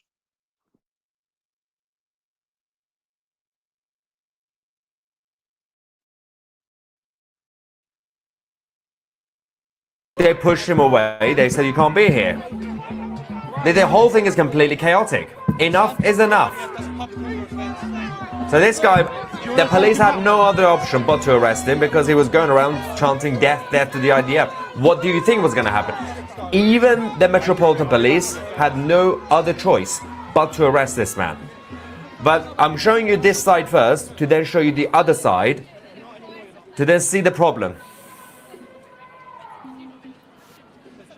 So he was taken. To say Mayor Toosie's not been arrested. I don't know why that guy's put his tweet out in such a way, but there we go. Anyway, sorry about that, mate. It's all right. He's live now, so I think that's sort of backs up. So how did Basil get on in the chat? Interesting. We were just going through. I'd been down south Saturday and Sunday.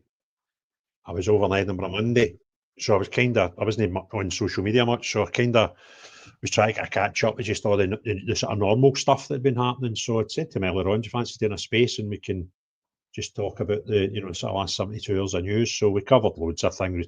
The one thing that you've probably alerted to was this story where there was two connected to the army.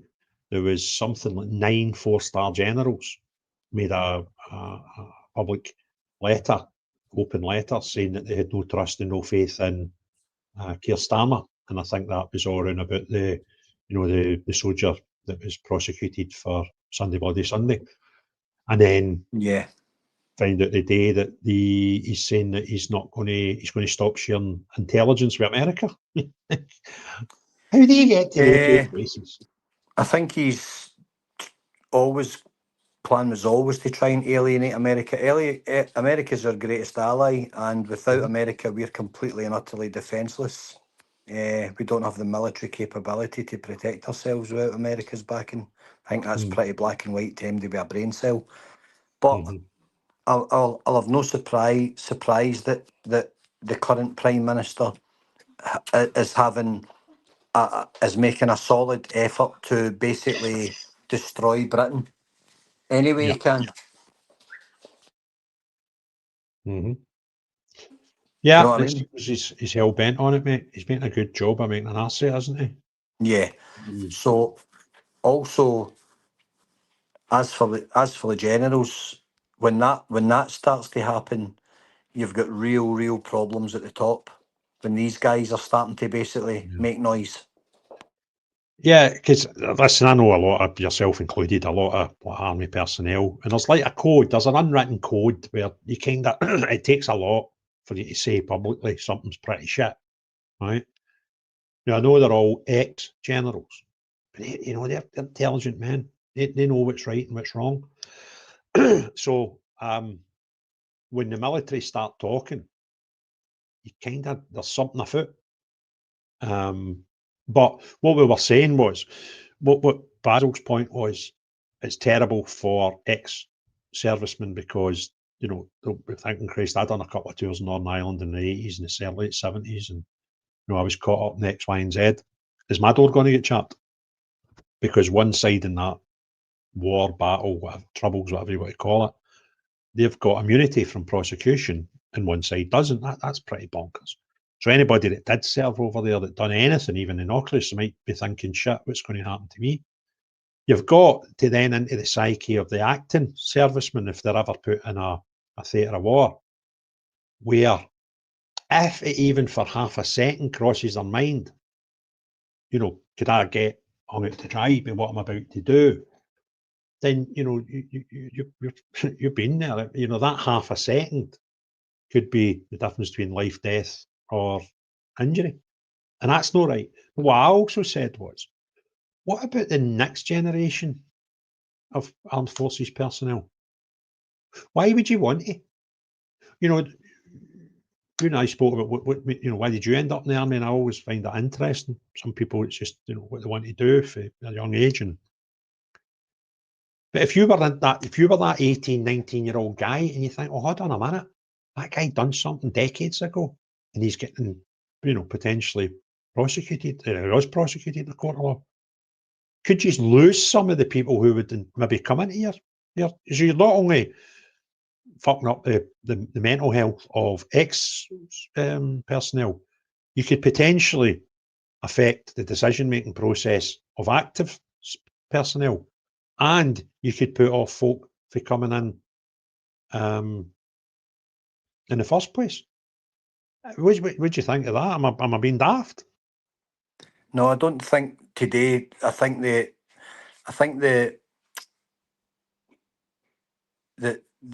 joining the forces today doesn't hold anywhere near the intrigue or the mystique or the people don't have an appetite for it. Everything's changed now. It's not attractive anymore. It's not an attractive career. That's what I speak to if I walk by the careers office in Glasgow. I know a couple of lads in there. They say we just can't get them through the door. We can't get young guys through the door. It's not working. That's basically what they say to me. Yeah, no, it's incredible. So it's been an interesting week. As I say, I missed out a lot of the stuff just because I was busy. Travelling down south Saturday, travelling back up Sunday. I tell you, the cracking experience, Alec, for Remembrance Day. I was down in a wee village. It's only got about 3,000 folk in it, called Corbridge, which is about 4 miles east of Hexham and about 15 miles west of Newcastle, just on the A69. And Sunday morning, got up, went to a local British Legion club. Yep. There was about a dozen, maybe 15 soldiers there, current serving. They were there to parade through the village. They were followed with some local councillors, that sort of stuff. The scouts were there, and the whole place. It was wonderful. It was just like it was. I went into the place at first. I thought, this is a quintessentially English town I'm in. But when I left, I was like, no, this is a quintessentially British town. Yeah. All the things, the standards, and the community, the way the community were all together, and when we were walking through the town, the businesses were either closed or temporarily shut. So their staff were out on the street.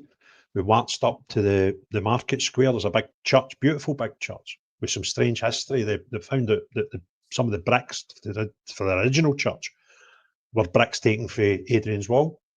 And there's a beautiful door as you come in. It's like an extension that you walk through. Rowan Atkinson paid for that because his mother that was her parish church, and her funeral was there.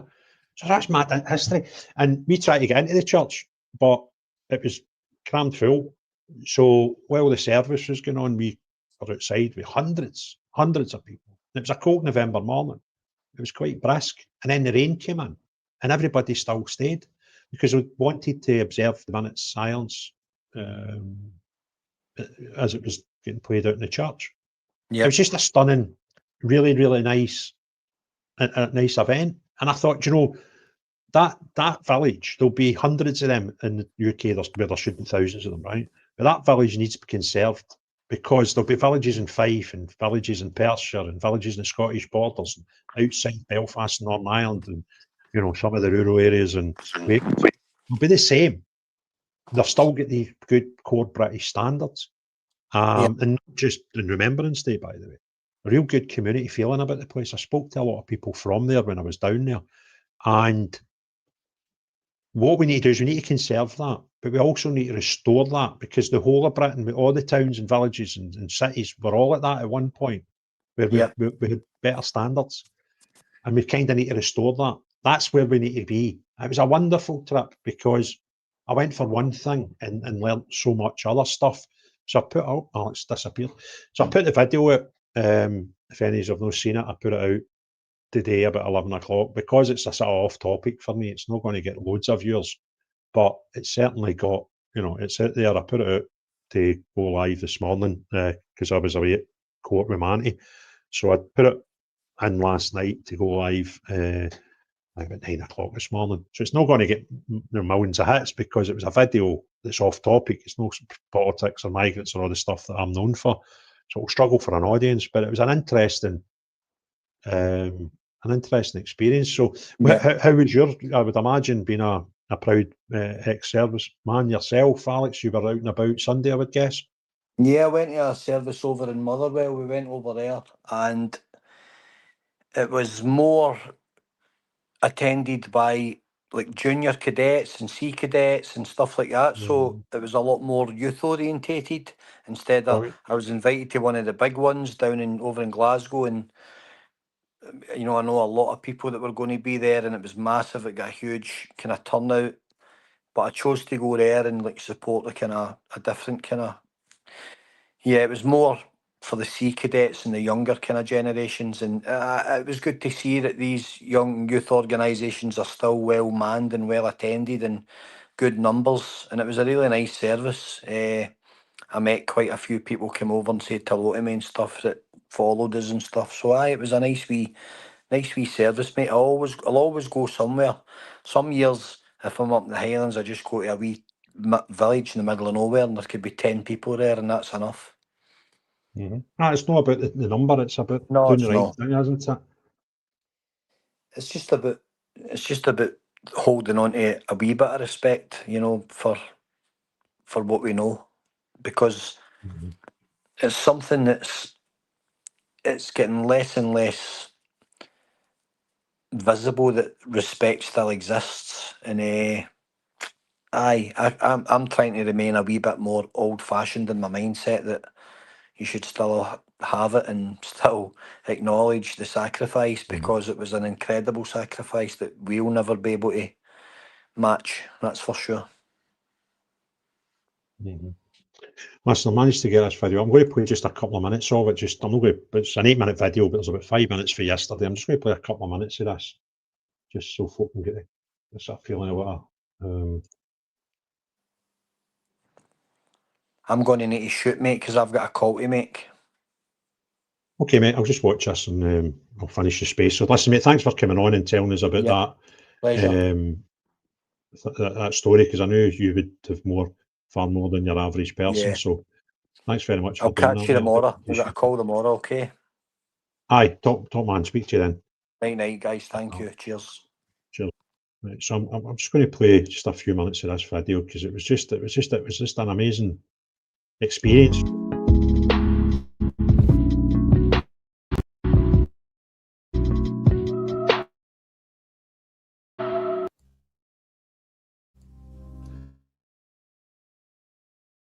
On Sunday, I travelled to Corbridge, a small village, to start a march towards the market square and show respect and remember those who'd fallen since and after the 1914 to 18 Great War. Royal British Legion Club is used by many in the village, and in the centre of it is quite a remarkable cherished possession, a letter from Queen Elizabeth. In this town, when I arrived, I felt it was quintessentially British. And there's very, very few examples of this. This village is the way every village, town and city once was, with its standards, etc. But now we must conserve these villagers who are proud to be British. And this place left something with me, left a desire to restore everywhere to be like this place. So the town gathered outside the Royal British Legion Club. They were joined by soldiers, young soldiers from a local garrison, who came to lead off the parade and let the villagers pay their respects, as they always have.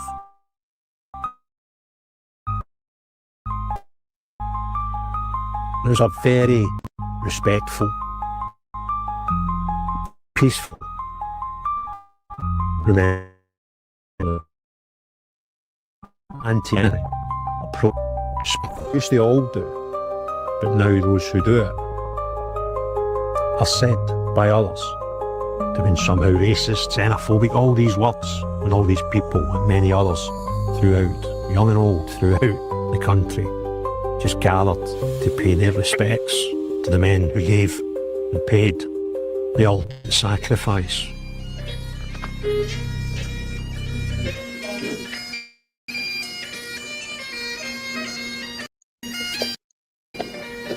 Many of the So as the official party marched through the town towards the market square, many of the village's inhabitants came to march with them and join them in the market square to pay respects.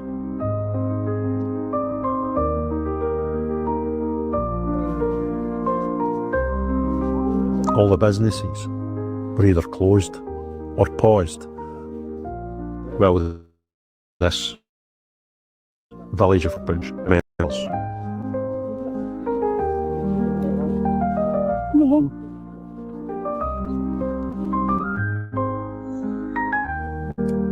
And as they arrived at the market square, those who were attending the service at the beautiful church just off the square, a church steeped in history. I found out in my travels that this very church was built in bricks claimed from Adrian's Wall, nonetheless. Get a habit. 7 minute chi every morning, all the way for 1 month.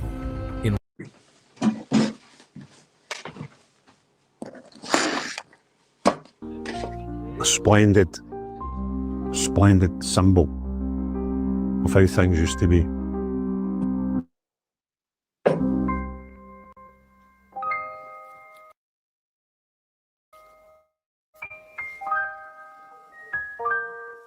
Many were left outside the church because it was full very, very quickly, and those who couldn't gain entry paid respect outside this beautiful, respectful honour to those who fell.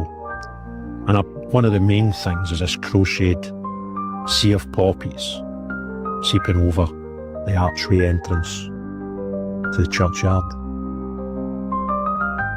And as the service got underway, many remained, including dogs, many of whom were shown respect.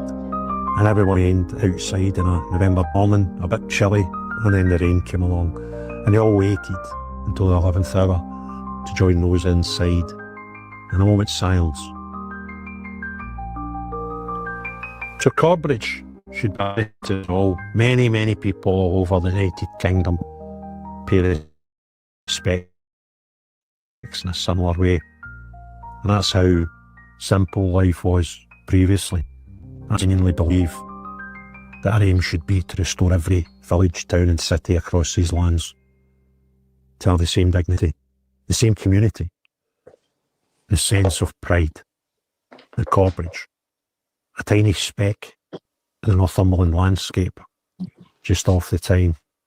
But what a great example of what it means to be British. And I doubt I'll be a stranger.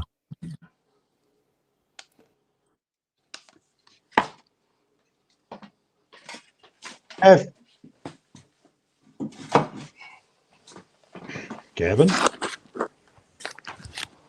Kevin? Hello, Kevin? I can't hear you, big one. See, this is how I don't bother with you. You're crap, right? You what? Can't hear you. Hold on, I'll dip it. You can't hear me? Ah, you can. Don't know what's happening to him. It's crackers, the boy. Absolutely crackers. Let's wait till he's back in. We're going to give him 30 seconds, right, to come back in, or he's getting packed for life. You there, Kev? I couldn't hear you after you played that video, Biggie. Oh, you can hear me now. I can hear you now. Hear me now. What did you think of the video? Had you seen it? I did, mate. Aye, brilliant. Enjoyed it? Enjoyed I mean, look, I think there should be more and more videos like that out there. Mm-hmm.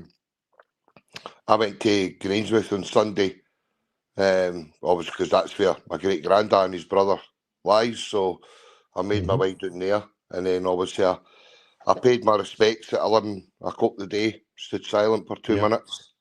Yeah. But it shouldn't just to be about one day. You know what I mean? We should be remembering them all year round. So I'm just going to continue to wear my poppy for here on in. You're doing it all day, every day now? Indeed, mate, yes. I think it's important that we start, because I mean, I sat at the train station, obviously, because I was coming through to yourself the day to give you all wee Auntie Mary a wee bit of support today. And and I stood there. I mean, no thanks needed for that, Biggie. And I sat at the train station this morning, and there must have been about 100 odd people standing there. And I seen 2 people with poppies, visible poppies, and it was good to see. It was that one of them was a youngster, wee young lassie sitting there with a poppy front and centre. And I thought, you know what, good on you. But even when I got to Glasgow the day, there was a poppy stand as you were coming out of Glasgow Central Station. And even though I had my poppy, I still went and dropped some money into the bucket, the donation bucket. But it's even just seeing it about people just going about their business and even remembering it, do you know what I mean? I'm just thinking, I can't believe this country that we're living in now. It's disheartening. But we just need to see what we can do to try and get this back. I mean, I was talking to one of our veterans, Scottish veteran. He was at I don't know if you know, but he runs Army Cadets, and some of the Army Cadets that he was the kids that was there on Sunday were asking what they were doing, why they were doing this on Sunday. Seriously? Aye. This is a bit of concern. That's nuts, aye. But we just get back to it. But brilliant show tonight, by the way. Good to see Alec came up there as well to tell you, follow you in with that video. I shared his video. I hope he doesn't mind, like, know what I mean? But I shared his video because I think people really need to see what's going on in this country. And if they didn't follow people like yourself and Alec, especially in Scotland, you're not really going to find out what's truly going on in this country right now. Yeah. You know what I mean? So there's only 2 people in my eyes are doing any decent work right now. It's yourself and Alec in Scotland. Oh, that's true. No, I think there's a lot of people doing good work, mate. I'm not saying there's nobody's doing good work, but there's more. You're putting more stuff out there visible for people to see. Yeah, maybe that's true. You know what I mean, that's. I'm not saying that there's guys only doing good work in the background. I mean, like your your kind of protest organisers. Do you know what I mean? For the Peterhead United boys, to the Aberdeen, to the Inverness, to the Dundee, to the Perth, to the Falkirk. Do you know what I mean? They're all doing their own bits. Do you know what I mean? But visibly, and more for the optics that you and Alec are certainly smashing it out the park right now. And I know I don't mean that in as because he's looking for to be famous or anything like that. It's just the fact that he's give a shit about what's going on. Aye, just listen, we're fortunate that we've both got platforms that tend to lend itself to people contacting us when there's some shit going down. So we get tipped off a fair bit, particularly with the child protection stuff with Alex. Where it kind of allows us to get in front of a lot of stories, and every day there's just other more and more folks coming into my Xbox with like this is happening and that's happening. It's just bonkers, mate. It's just absolutely bonkers. But what you been up to? But, right, your court today. I was telling the story a wee bit. Some of the weird shenanigans we've seen. I mean, I wish I could express my true opinions on that today. But You can express your opinion, but all I would say is obviously, man, he's subject to a court case just now. So aye, and that's why I'm going to kind of try and hold back on that one. The word farcical, I will throw out there because that is out and out. I mean, I know people say, but everybody says that. No, when this is done and dusted, and you hear what this 68-year-old woman's been subjected to, you'll understand when the word farcical. I mean, I don't even farcical does any justice to it. But I mean, standing in that courtroom today, in that sheriff court, I couldn't help but wonder what country I was actually standing in at one point. Every name that was coming out, the kind of clerks' myths for getting shouted into court, I was like, do you know what I mean? I can see you smiling there, but you know what I'm talking about. Aye, it was a bit random, that. Aye, I was like, what's going on here? I mean, where's the Bobs and the Franks and the Willies? Do you know what I mean? Aye, there wasn't many of them. No, they've all been replaced with... There was, right, but see what I saw, it didn't reflect the court rolls when I looked the day before, and then after about an hour, they all seemed to get processed in a way, and then I was like, all right, so the Scottish ones here, it was just pretty bonkers. I was actually wondering if I were in a Scottish court at one point. Well, I thought we at the end of the day. I thought we stumbled into another world, man, know what I mean? I thought, did I get on a train to Glasgow, or did I get on a train to Islamabad? You know what I mean? Because I don't know where the hell I ended up today, but it certainly wasn't the Scotland that I grew up in. Aye, but it was good. Random, mate. Aye. But I'd obviously, when I was in earlier on, I noticed a lot of the comments. There was a lot of anger with when yourself and Basil were covering a lot of topics. And I'll say to the people as well, there's only one way to do things, and that's to get out in the streets. I know people don't think that protest doesn't work, but personally for me, I think it does. I think there's been examples of small wins on the back end of protesting. I mean, there's a number of things coming up. The 6th of December up at Inverness Barracks, the Cameron Barracks. We really need to make sure that place is utterly rammed. There's going to be a protest, I believe. I need to confirm this in Glasgow in January. And then there's another one in March in Glasgow as well. And then there's another one up in Peterhead in April. And then there's obviously the usual ones that are run weekly outside the hotels up and down this country. And it was just, if anybody is wanting to organise protests in their area because they feel like they're getting left out, then just get on the case. And if you're on X or on YouTube when you're following Craig, just drop a comment into Craig's box, and Craig will help promote that as much as you can. And That's the only way we can do is just keep getting the numbers out there. We need to keep splitting that left mob up. Do you know what I mean? Because it's everywhere I go, it's the same people. So they're clearly getting bussed in. So the more protests we get out there, then the more we're splitting them. And then they've not got the same voice as they think they had. One thing I will say, if you do go to the protests, just the face coverings, keep them off. It's not a good optic. It's not a good look. Do you know what I mean? Just stop with it. If you're going to turn up at a protest, have the belief in your convictions and stand there with your face out there. I mean, that's what you've got to do. Do you know what I mean? I'm not a fan of face coverings. I just don't like them at all. I don't think that's a very good look when we're all kind of trying to get our point across.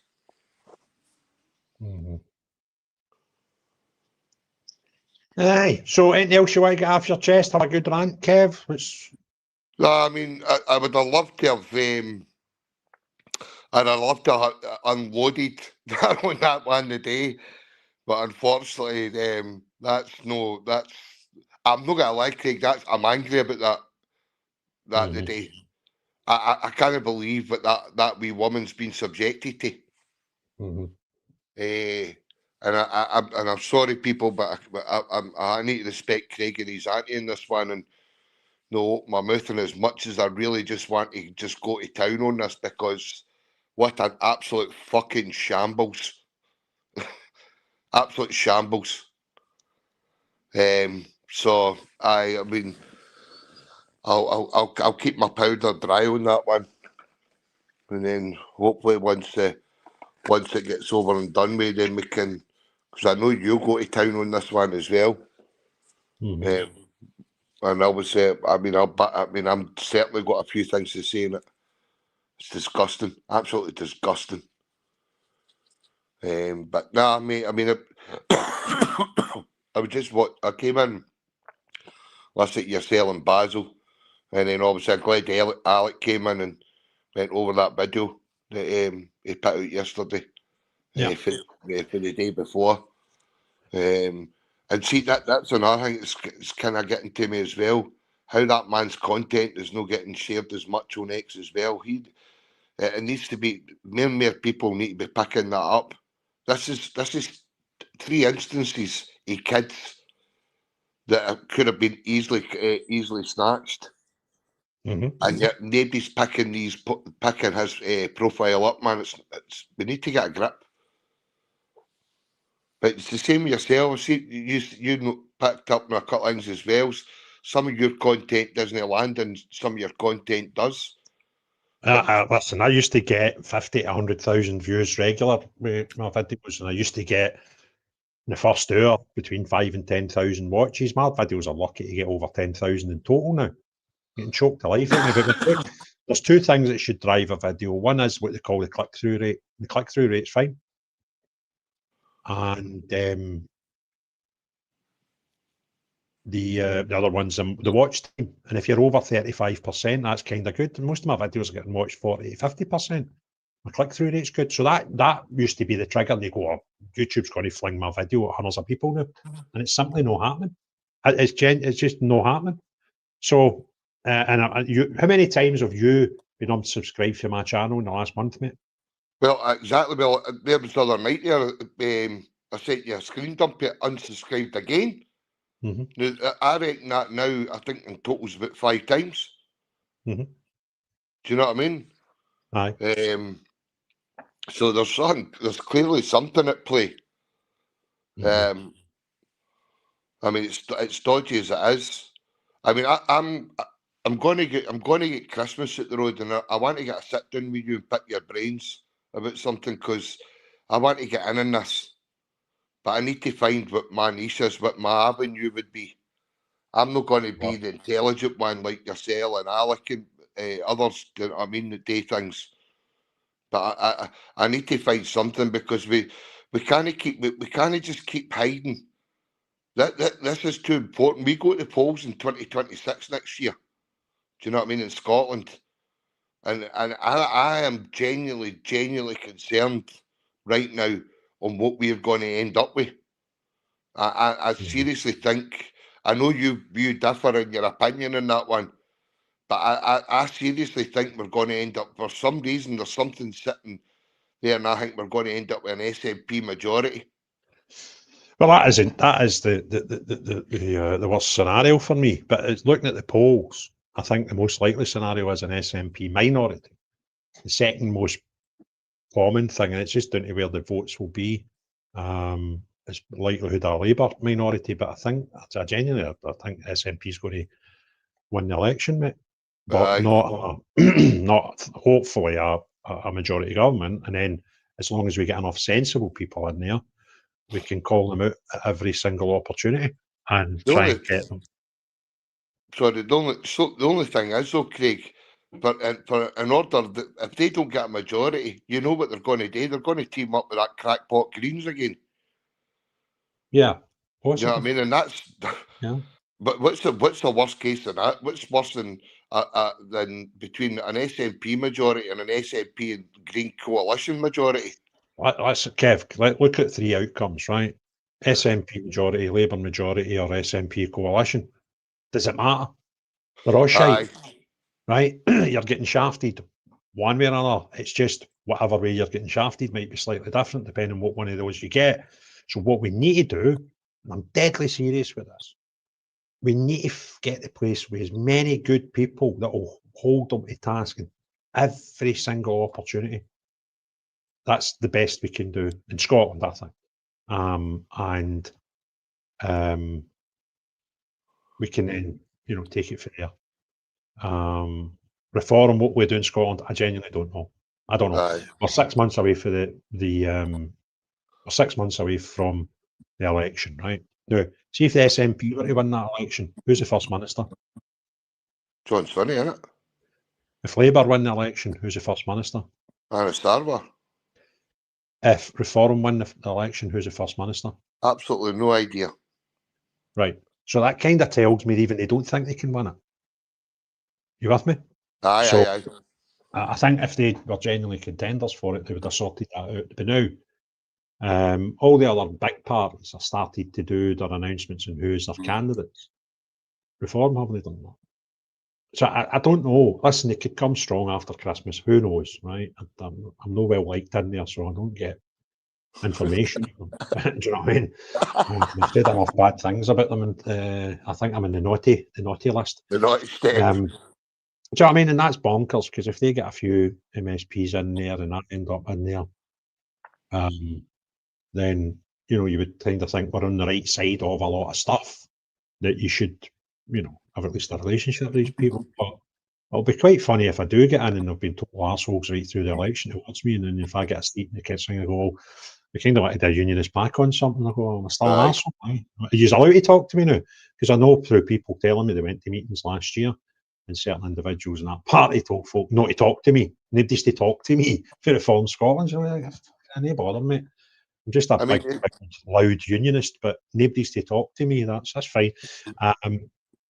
So aye, it's just a weird Reform as a party is kind of weird, right? With the total lack of transparency, some of the things they do with some of their councils down south, just bonkers. But the Scottish party, it's even more bonkers to me. It just doesn't make sense. I mean, they had a Welsh leader, because mind the guy got arrested or something, didn't he? So they've had Welsh leaders in the past, but we're going to do really well in Scotland, but we've not got one up here. So the thing is as well, though, that, we're a population of 5.5 million. Just over 4 million people are registered to vote. And I think in 2021, the turnout was 62.7%. So roughly, you're just over half what could vote. And see, people are registered to vote, right? There is no more critical time than now to vote in this country.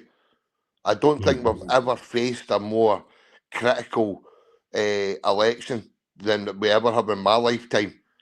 And you know, I know a lot of people are disillusioned with it. I mean, I've got pals that are registered to vote, and they're like, what's the point? We're going to get shafted anyway. We've got to take that mentality away for 5 minutes, and we've got to find a way to get rid or at least weaken the people that are imparting this misery upon us. Because when you walk into your cities now, Glasgow, completely unrecognisable. Edinburgh, completely unrecognisable. Aberdeen, Dundee. It's our major cities that they're hitting hard first. Do you know what I mean? And we can't keep allowing this to happen. And look, I'm a proud Scot and a proud Brit. Do you know what I mean? I've always said that I'm Scottish first, British second. But right now, we need to make sure that next year we get behind something, or even an independent in your area. If you don't feel that a party's going to offer you anything, if there's an independent in your area that makes sense to you, give them your backing. Just get somebody into that building that's going to stand up and possibly align themselves to the kind of right of centre parties that's going to stop this absolute wave of nonsense that's happening in our building. And I'm sorry, but the SNP cultists, to which I was one of them for many, many years, you really need to get a grip and open your eyes, because when you're getting told that they're doing such a great job, SNP have had 18 years and they've absolutely wrecked this country. Absolutely wrecked it. So stop blaming Westminster and start blaming the people that have had the opportunity to stop it, and that's SNP, and they've done nothing to stop it. So if you can, if they're registered to vote, vote. If you've no registered, get on the register and get ready to vote. We need that turnout up in at least the high 80s, if not into the 90s. And I know that might be an impossibility, but if you love the country you're living in right now, then there's only one way to change it, and that's to make sure you try and get it done through the ballot next year. Is it a possibility? I don't know, but I'm not going to stop trying. That's all you can do, buddy. I mean, at the day, mate, I just honestly, I wish I could really say out loud, I could say out loud what I witnessed today in that court today. I'm honestly, I'm stunned. I'm still stunned at this point as to what I witnessed the other day. The names that were getting called out and into the courtrooms. I'm sorry, but they're not what you would call Scottish. And I'm not. I'll say that I'm trying to be polite here when I'm saying that. Do you know what I mean? But that was unbelievable today. Unbelievable. I just think that goes on courtrooms up and down our land right now. Yep. It's ridiculous. Ridiculous.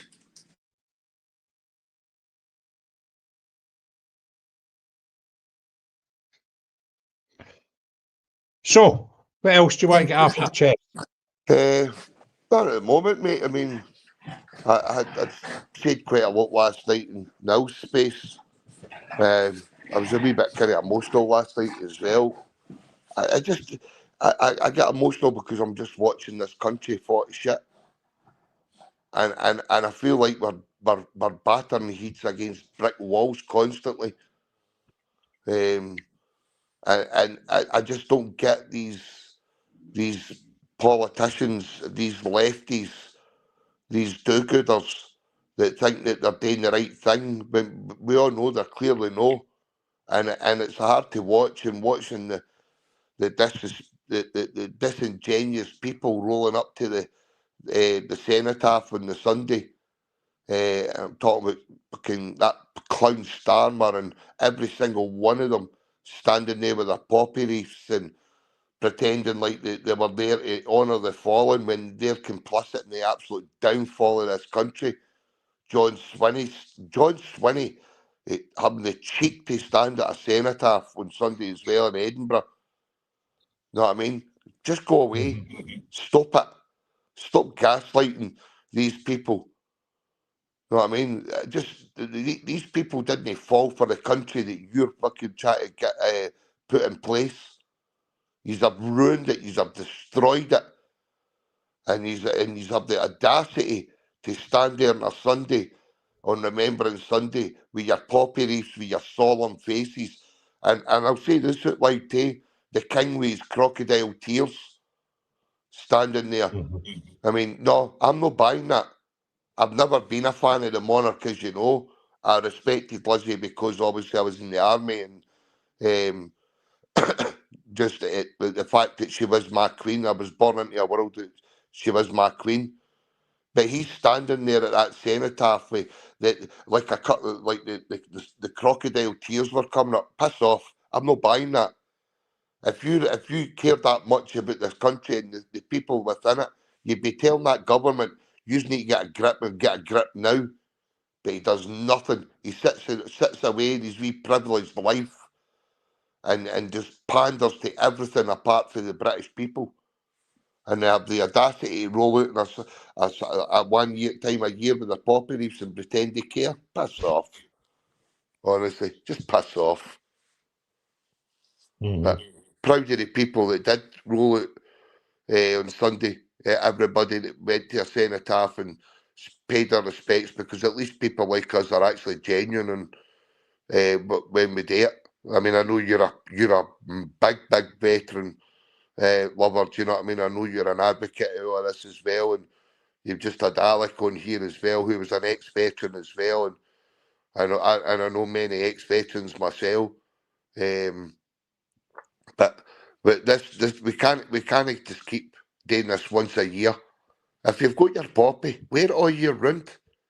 Why do we need to wait for one day a year to wear that poppy? Let the people know it there. So if somebody stops you in the middle of the street, what's the poppy for? Explain to them. Because there's people, believe it or no, there's people out there don't even know what that signifies. It's just wrong, man. Wrong at every level. And you watch that 100-year-old veteran getting absolutely belittled by that absolute rodent adult. Do you know what I mean? That race-baiting clown. I mean, to interrupt in such a fashion. What I mean, what do you mean? What do you mean by that? Does he care what he means? But you should never even been questioning him about that. How fucking dare you? That man stood on a battlefield only for years later for you to ridicule him on live TV. Who do you think you are? Absolutely disgraceful behaviour. Disgraceful.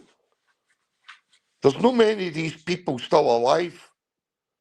And he takes his opportunity to have a pop at him on national TV. And shame on that TV channel for having that guy still on it. He should have been in the office as soon as the show stopped, and he should have been sacked there and then. No questions asked. Out the door, gone. Ridiculous, man.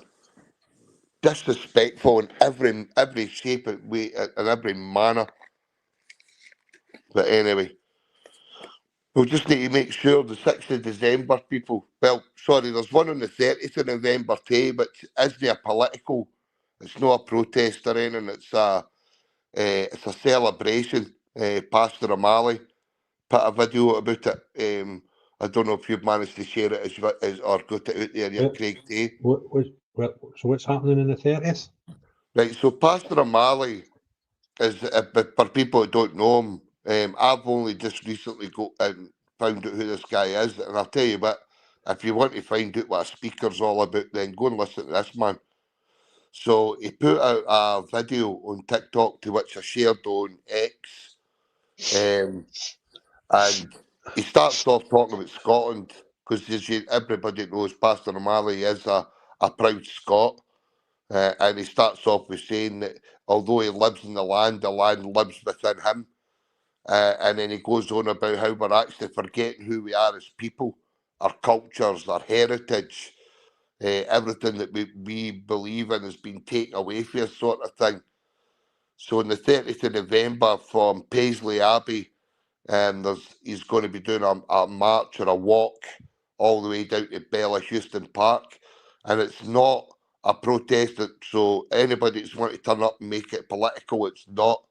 There's no political sidelines to this. There's nothing to do with what's going on in the country. It's trying to celebrate who we are as a country and celebrate the heritage and the culture that we believe in. And we need to try and reinstall that. We need to try and re-find that bit of pride that not just as Scottish people, but as British people, and he extends that hand out to our English, our Welsh and our Irish cousins for them to come up and join us. And that's what we need to do. Sometimes we need to take a step back for the whole protest side of it, the whole political aspect of it, and then just try and celebrate the culture and the heritage that we belong to. Right, so forgive me for being thick. What is the event all about then? It's not about any problems we've got in the country. It's about celebrating the good things we have got. It's just basically celebrate who we are as a country and who we are as a people. So just celebrating our heritages and our cultures, because we're slowly forgetting them. Right. So what are we celebrating then? What specific things are we? Well, just celebrating by being Scottish, the land that we live in. Right. Celebrating being English, celebrating being Welsh, celebrating being Irish. Tell me 3 good things about being Scottish right now. Well, when you put it in that aspect, there is nothing good about being Scottish right now. But I think what Pastor O'Malley's trying to do is he's just trying to get us to be reinvigorated, to get us to fall back in love with who we are as a people. And I think can do that. I get that, but I don't understand what we're celebrating. What is it we're actually? What are we good at? Well, we're forgetting everything who we are. I mean, for instance, it's not right. Calm down, right? So it's not a celebration of how great things are. It's looking back at what we used to be good at. Aye. Right. And trying to bring that back again.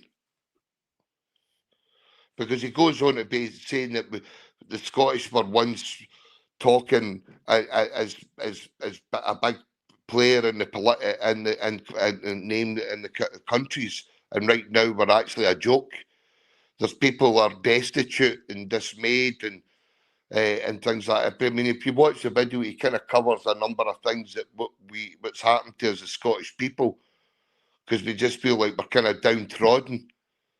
So there's a lot of a lot of people are feeling a bit low and how they're feeling right now about being Scottish. I mean, even flying the flag right now in our own country is considered to be seen as, well, you know yourself, Craig, you've seen it up and down this land. I mean, we get called Nazis. I mean, I was at that Edinburgh rally a couple of months ago, and the same day as the Independence rally.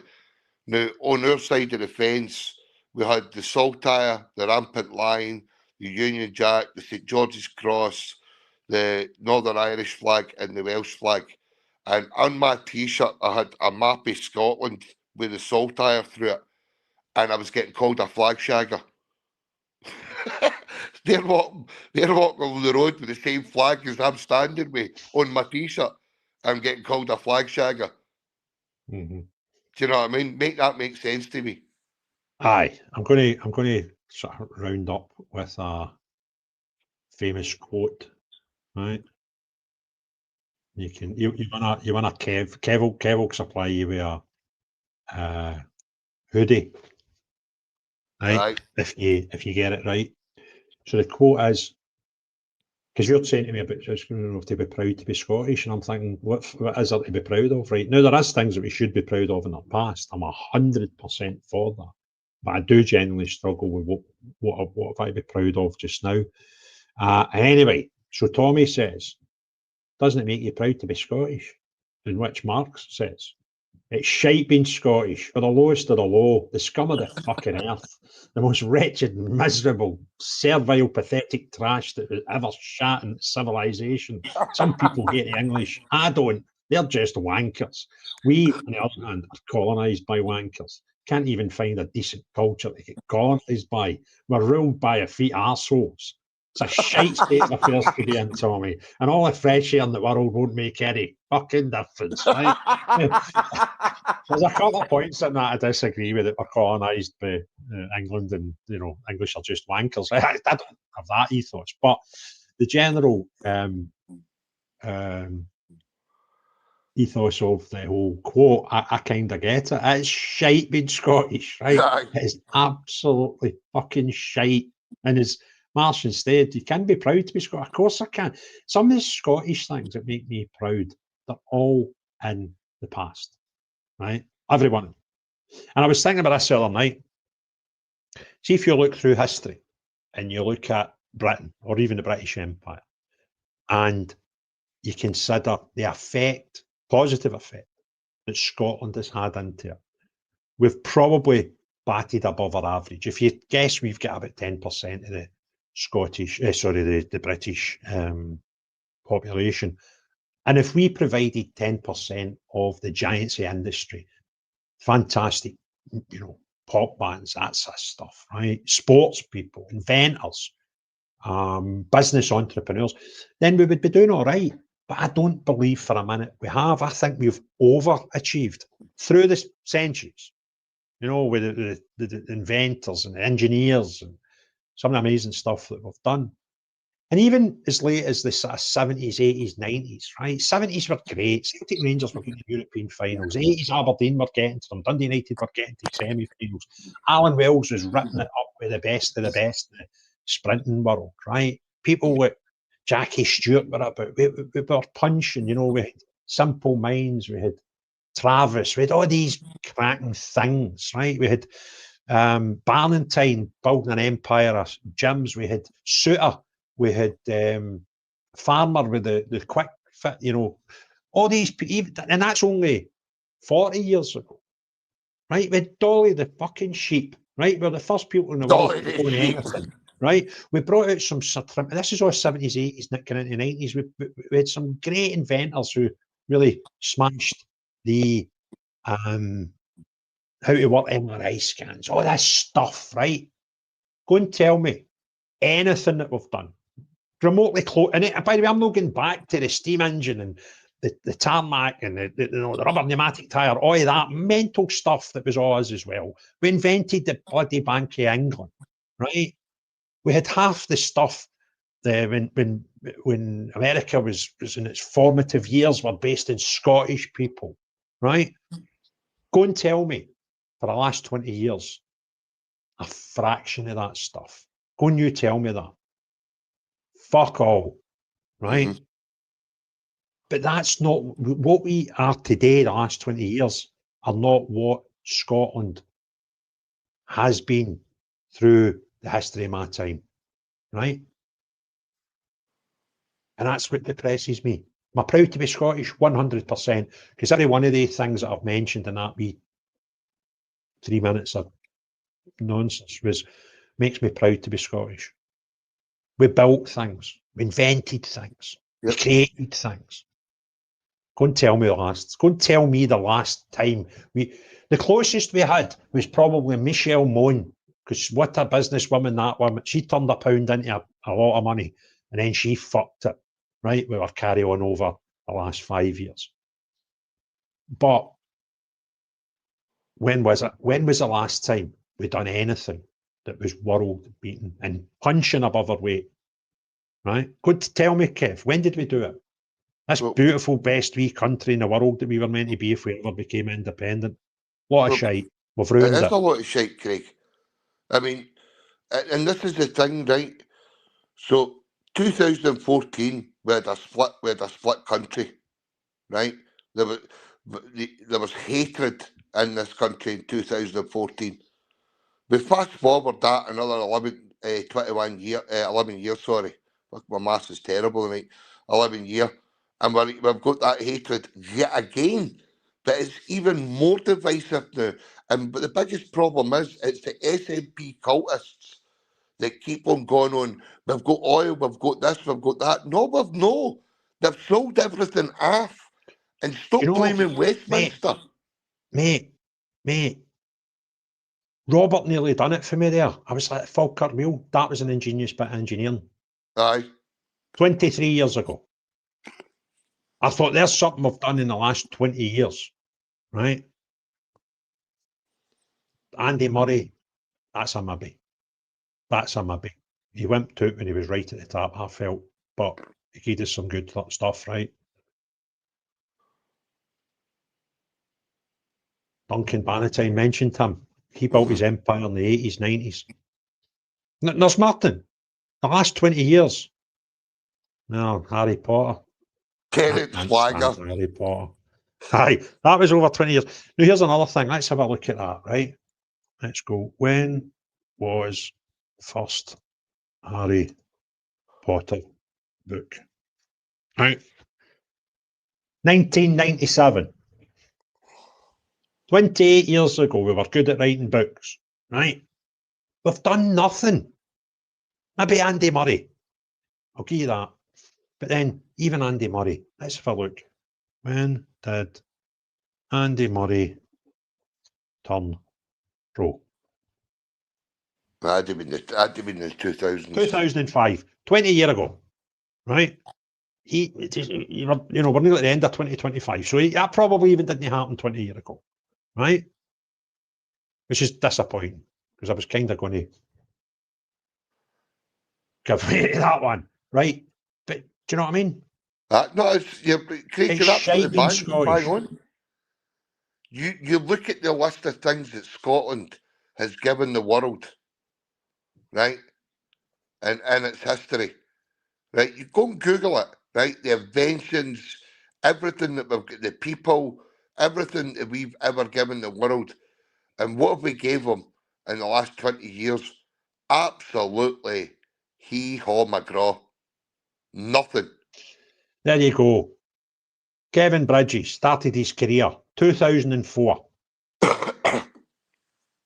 Over 20 years ago. Grand Theft Auto. Over 20 years ago. Over 25 years ago. Nearly 30 years ago. Do you know what I mean? So, somebody tell me something good that's come out of Scotland in the last 20 years. And that heartbreaking. That's people putting Billy Connolly, Cleanse vodka. Do you know what I mean? European Cup. Vodka. Right, listen, William, I'll give you that. William's sort of saying, sorry there, right? Celtic won the European Cup with a team that was born within 20-25 miles of their stadium. That's a big thing, right? That was, for Scotland, that was mental, right? Country size of Scotland getting a team 25 miles from the radius of Glasgow. That shouldn't happen. That was an amazing feat. Do you know what I mean? I hate it that I get rubbed in my face every other day by Tims like Kev, right? And folk like that, right?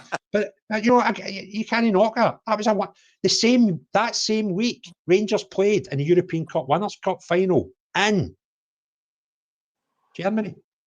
2 teams for Glasgow, 2 European Cup finals, same week. See, when Rangers get into the European Cup Winners' Cup and won it in the 70s, Celtic were in a semi-final 71. Do you know what I mean? Rangers and Celtic were batting way above where they should for a country your size for long, long periods of time, right? And then Aberdeen and Dundee United done it a wee bit in the 80s. Aberdeen won the European Cup Winners' Cup, was that 84? Dundee United, I think, got to a semi-final. Do you know what I mean?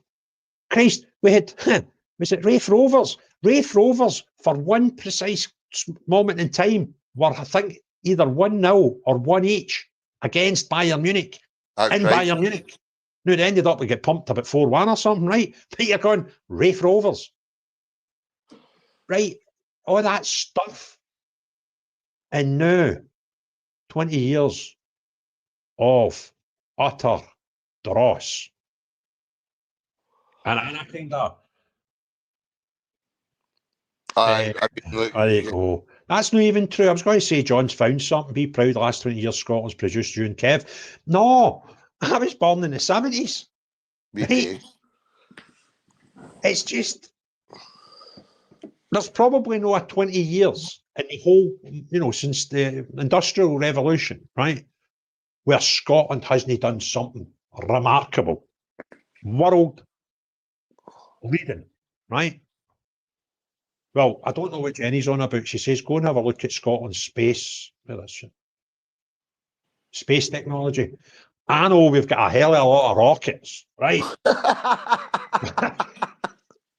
And Martian's the man to tell me about Scotland's space technology, Oh, right? didn't get him started. But do you know what I'm saying? I just don't understand how we could be this thing, this nation of people that for centuries done wonderful things. And I mean, there, like, Joannis gave us a good shout, right? Charlie Veach. Charlie's probably not under 20 years of age, right? And Grant, by the way, what a chap, right? Brave as bold, funny. Some set of gonads on him. What a respect for him. But he wasn't, you know, Charlie's got to have been born in the 70s or 80s, isn't he? I would maybe say 80s, maybe 90s at the push. Mm-hmm. But you know, Craig, you've just, by the last 5 minutes here, how depressing is that? Well, it's I don't want to depress people, mate. It's a reality check. Oh, it's a reality, though. Mm-hmm. But it's something that I was thinking about a couple of weeks ago. And I thought, wait, that's where we need to get back. We need to get back. See, whatever the average is. Now, the average could be below shite, you know, right? But we've got to be better than average because we've done it for probably hundreds of years, right up to the last 20 years, and then we kind of stopped. Do We you know what I just mean? need to find that. We need to find a bit of pride up in amongst ourselves, you know. I know it's difficult because we feel like we're getting browbeaten at every given opportunity. Mm-hmm. As I said earlier on there, it is depressing to see what's happening in our major cities. I get that. Do you know what I mean? And it's hard not to notice it now. But we've got to remember that we are who we are. We are Scottish. We are British. And we've got to find a way to celebrate that. And hopefully, if you watch that video, if you watch that video, Craig, it might make a bit of sense to you as well, and you can put that out there because we talk about unity as a word that gets thrown about right now. Oh, we need to unify, and I've argued this point many times that what is it we're going to unify behind your cause? That's not how this works. If you're wanting unity, then we all need to find a way to be collective as one voice. I know that, as I say, Pastor O'Malley's isn't technically a protest as such. It's just a celebration of who we are as Scottish people and as British people. But on the other side, when people like us that we are out there every week at protests and things like that, we need to find a collective voice now because we're getting beaten down. We need to let that people know in Holyrood that there are numbers of us that really do not like what's going on in our country. We hate We seeing the way nearly, it's changing. we nearly get another one there, right? William Brown, Kelly Pie. Right, Kelly Pie, right? Trademarked in 1998, right? So you can't even get that in. Shouting Scottish, man. Oh, mate. That was another good thing. Look at that, City of Culture. That was a wonderful year. I was at the tail end of my school education and we all went there for a day out and I think I was there about 3 times over it, you know, with my family a couple of times in the school. And there was that, we were the City of Culture and about the same time we had Glasgow Smiles Better. But you know, it took me up until 2 years ago to figure out how we done all that. And it's embarrassing because we shouldn't have done it, although it gave us some great times. And I'll tell you why. It's left us with no houses. Because what Glasgow done was, when we had the right to buy scheme, and so many people took benefit of that, which was fine, got them on the property ladder. Owning property was an achievable thing for a lot of people that may not have had that opportunity had it not been for the scheme. But what not one council done was took that money and reinvested it in more social housing. Imagine if they'd done that and that created more money because somebody, you know, you get a wee bit of rent for 5 years and then somebody's to start buying them, right? Before you know it, you've got another pot of money. And you reinvest that in more properties, social properties. Within a decade, we would have had more than enough, because we could have built, reinvest. We didn't. We went in vanity projects. Every area, I get one. Get a new sports centre or a new swimming pool or right? And I'm not saying we don't need these things, but if we'd have reinvested it, we could have had all of those things. And that's, I believe, how we ended up with City of Culture and the Glasgow Garden Festival. Because instead of reinvesting it into stock, we invested it into bloody, back, fucking, I'm trying to think of the name. There's a proper word I can't just remember the now. Do you know what I mean? By the way, should I have just done. got to one. Go. The new Forth Road Bridge. Right, hold on. We built a bridge in Scotland that you can't cross when it fucking snows. The new one? The new one. See the snow and ice. The way that the span. This is fat. Go Google it. Right. The way that the spans work. The rope, the steel ropes. Aye. The way the ice forms on that, when it's at a certain temperature, with too much moisture turns into ice, or when it's snowing, means it's unsafe to cross that bridge when it snows. So we shut it, and we used the one we built in the 60s. Well, I did try to give something. There you go. Somebody's a bit more shouting at me. Snow adds 3,000 tons. Right? And there's another thing. Spanish company built it with Chinese steel. Well, I was trying to finish your live on a high, but that one's been fucking blown clean out the water. We can't be claiming that the new Forth Road Bridge is something good that the Scots have done in the last 20 years.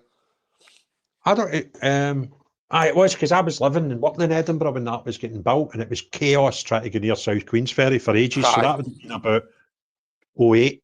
So it would have been within. It would have been within the definitions. Apparently, Jenny's. By the way, we should get public here. Look. Aye, she's right. Craig's changed. Everybody's noticed it. She's gone in and out. She's gone. It's the jumper. I got the jumper. Right. Go and show the back here. The back's belted. I need to take my earplugs out. Need to do that.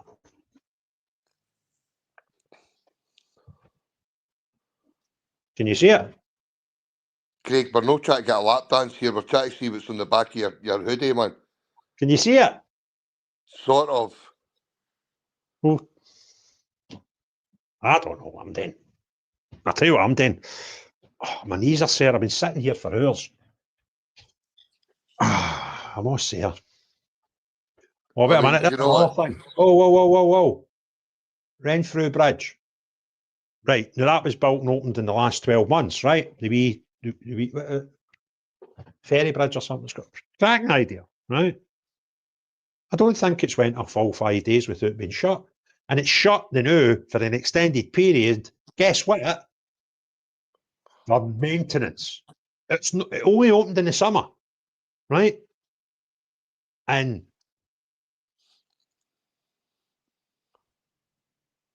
it's shut.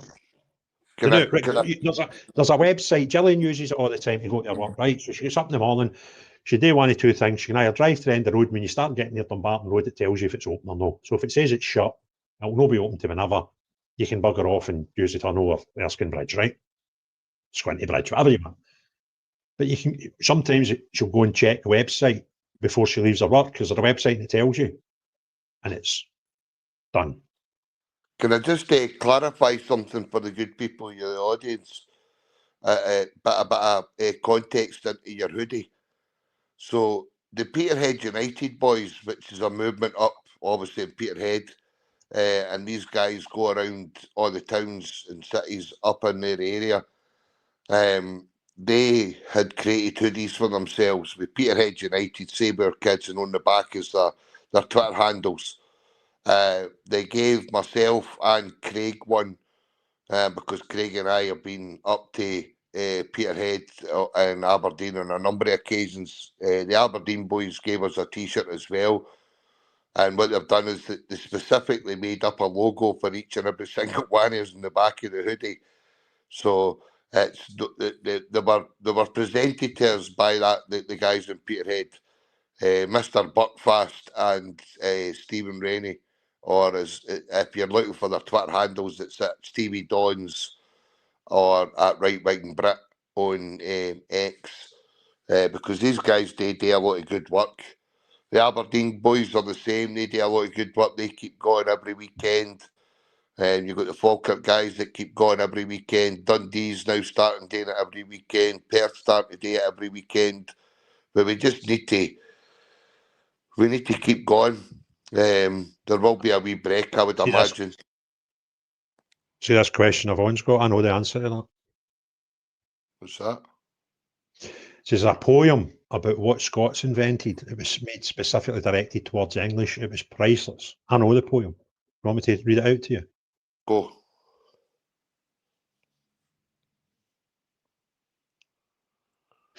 We are Scottish, we are best. We're the best of all of them. No, that's not it. We are Scottish, we're the best, the greatest, we country of them all. We used to do hundreds of things, but now we do fuck 'em all. Ta-da!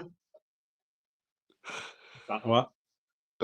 I tell you what, Craig, I think on that note, you really need to start hitting this end this live button, because if that's the way we're going down now, we're really scraping the barrel now. When we're up to fucking listen to that singing voice. Aye. Aye. Let's see if there's any. It's been a good one tonight, though. I mean, Oh, obviously. there's somebody phoning me. Hold on 1 second. I don't know.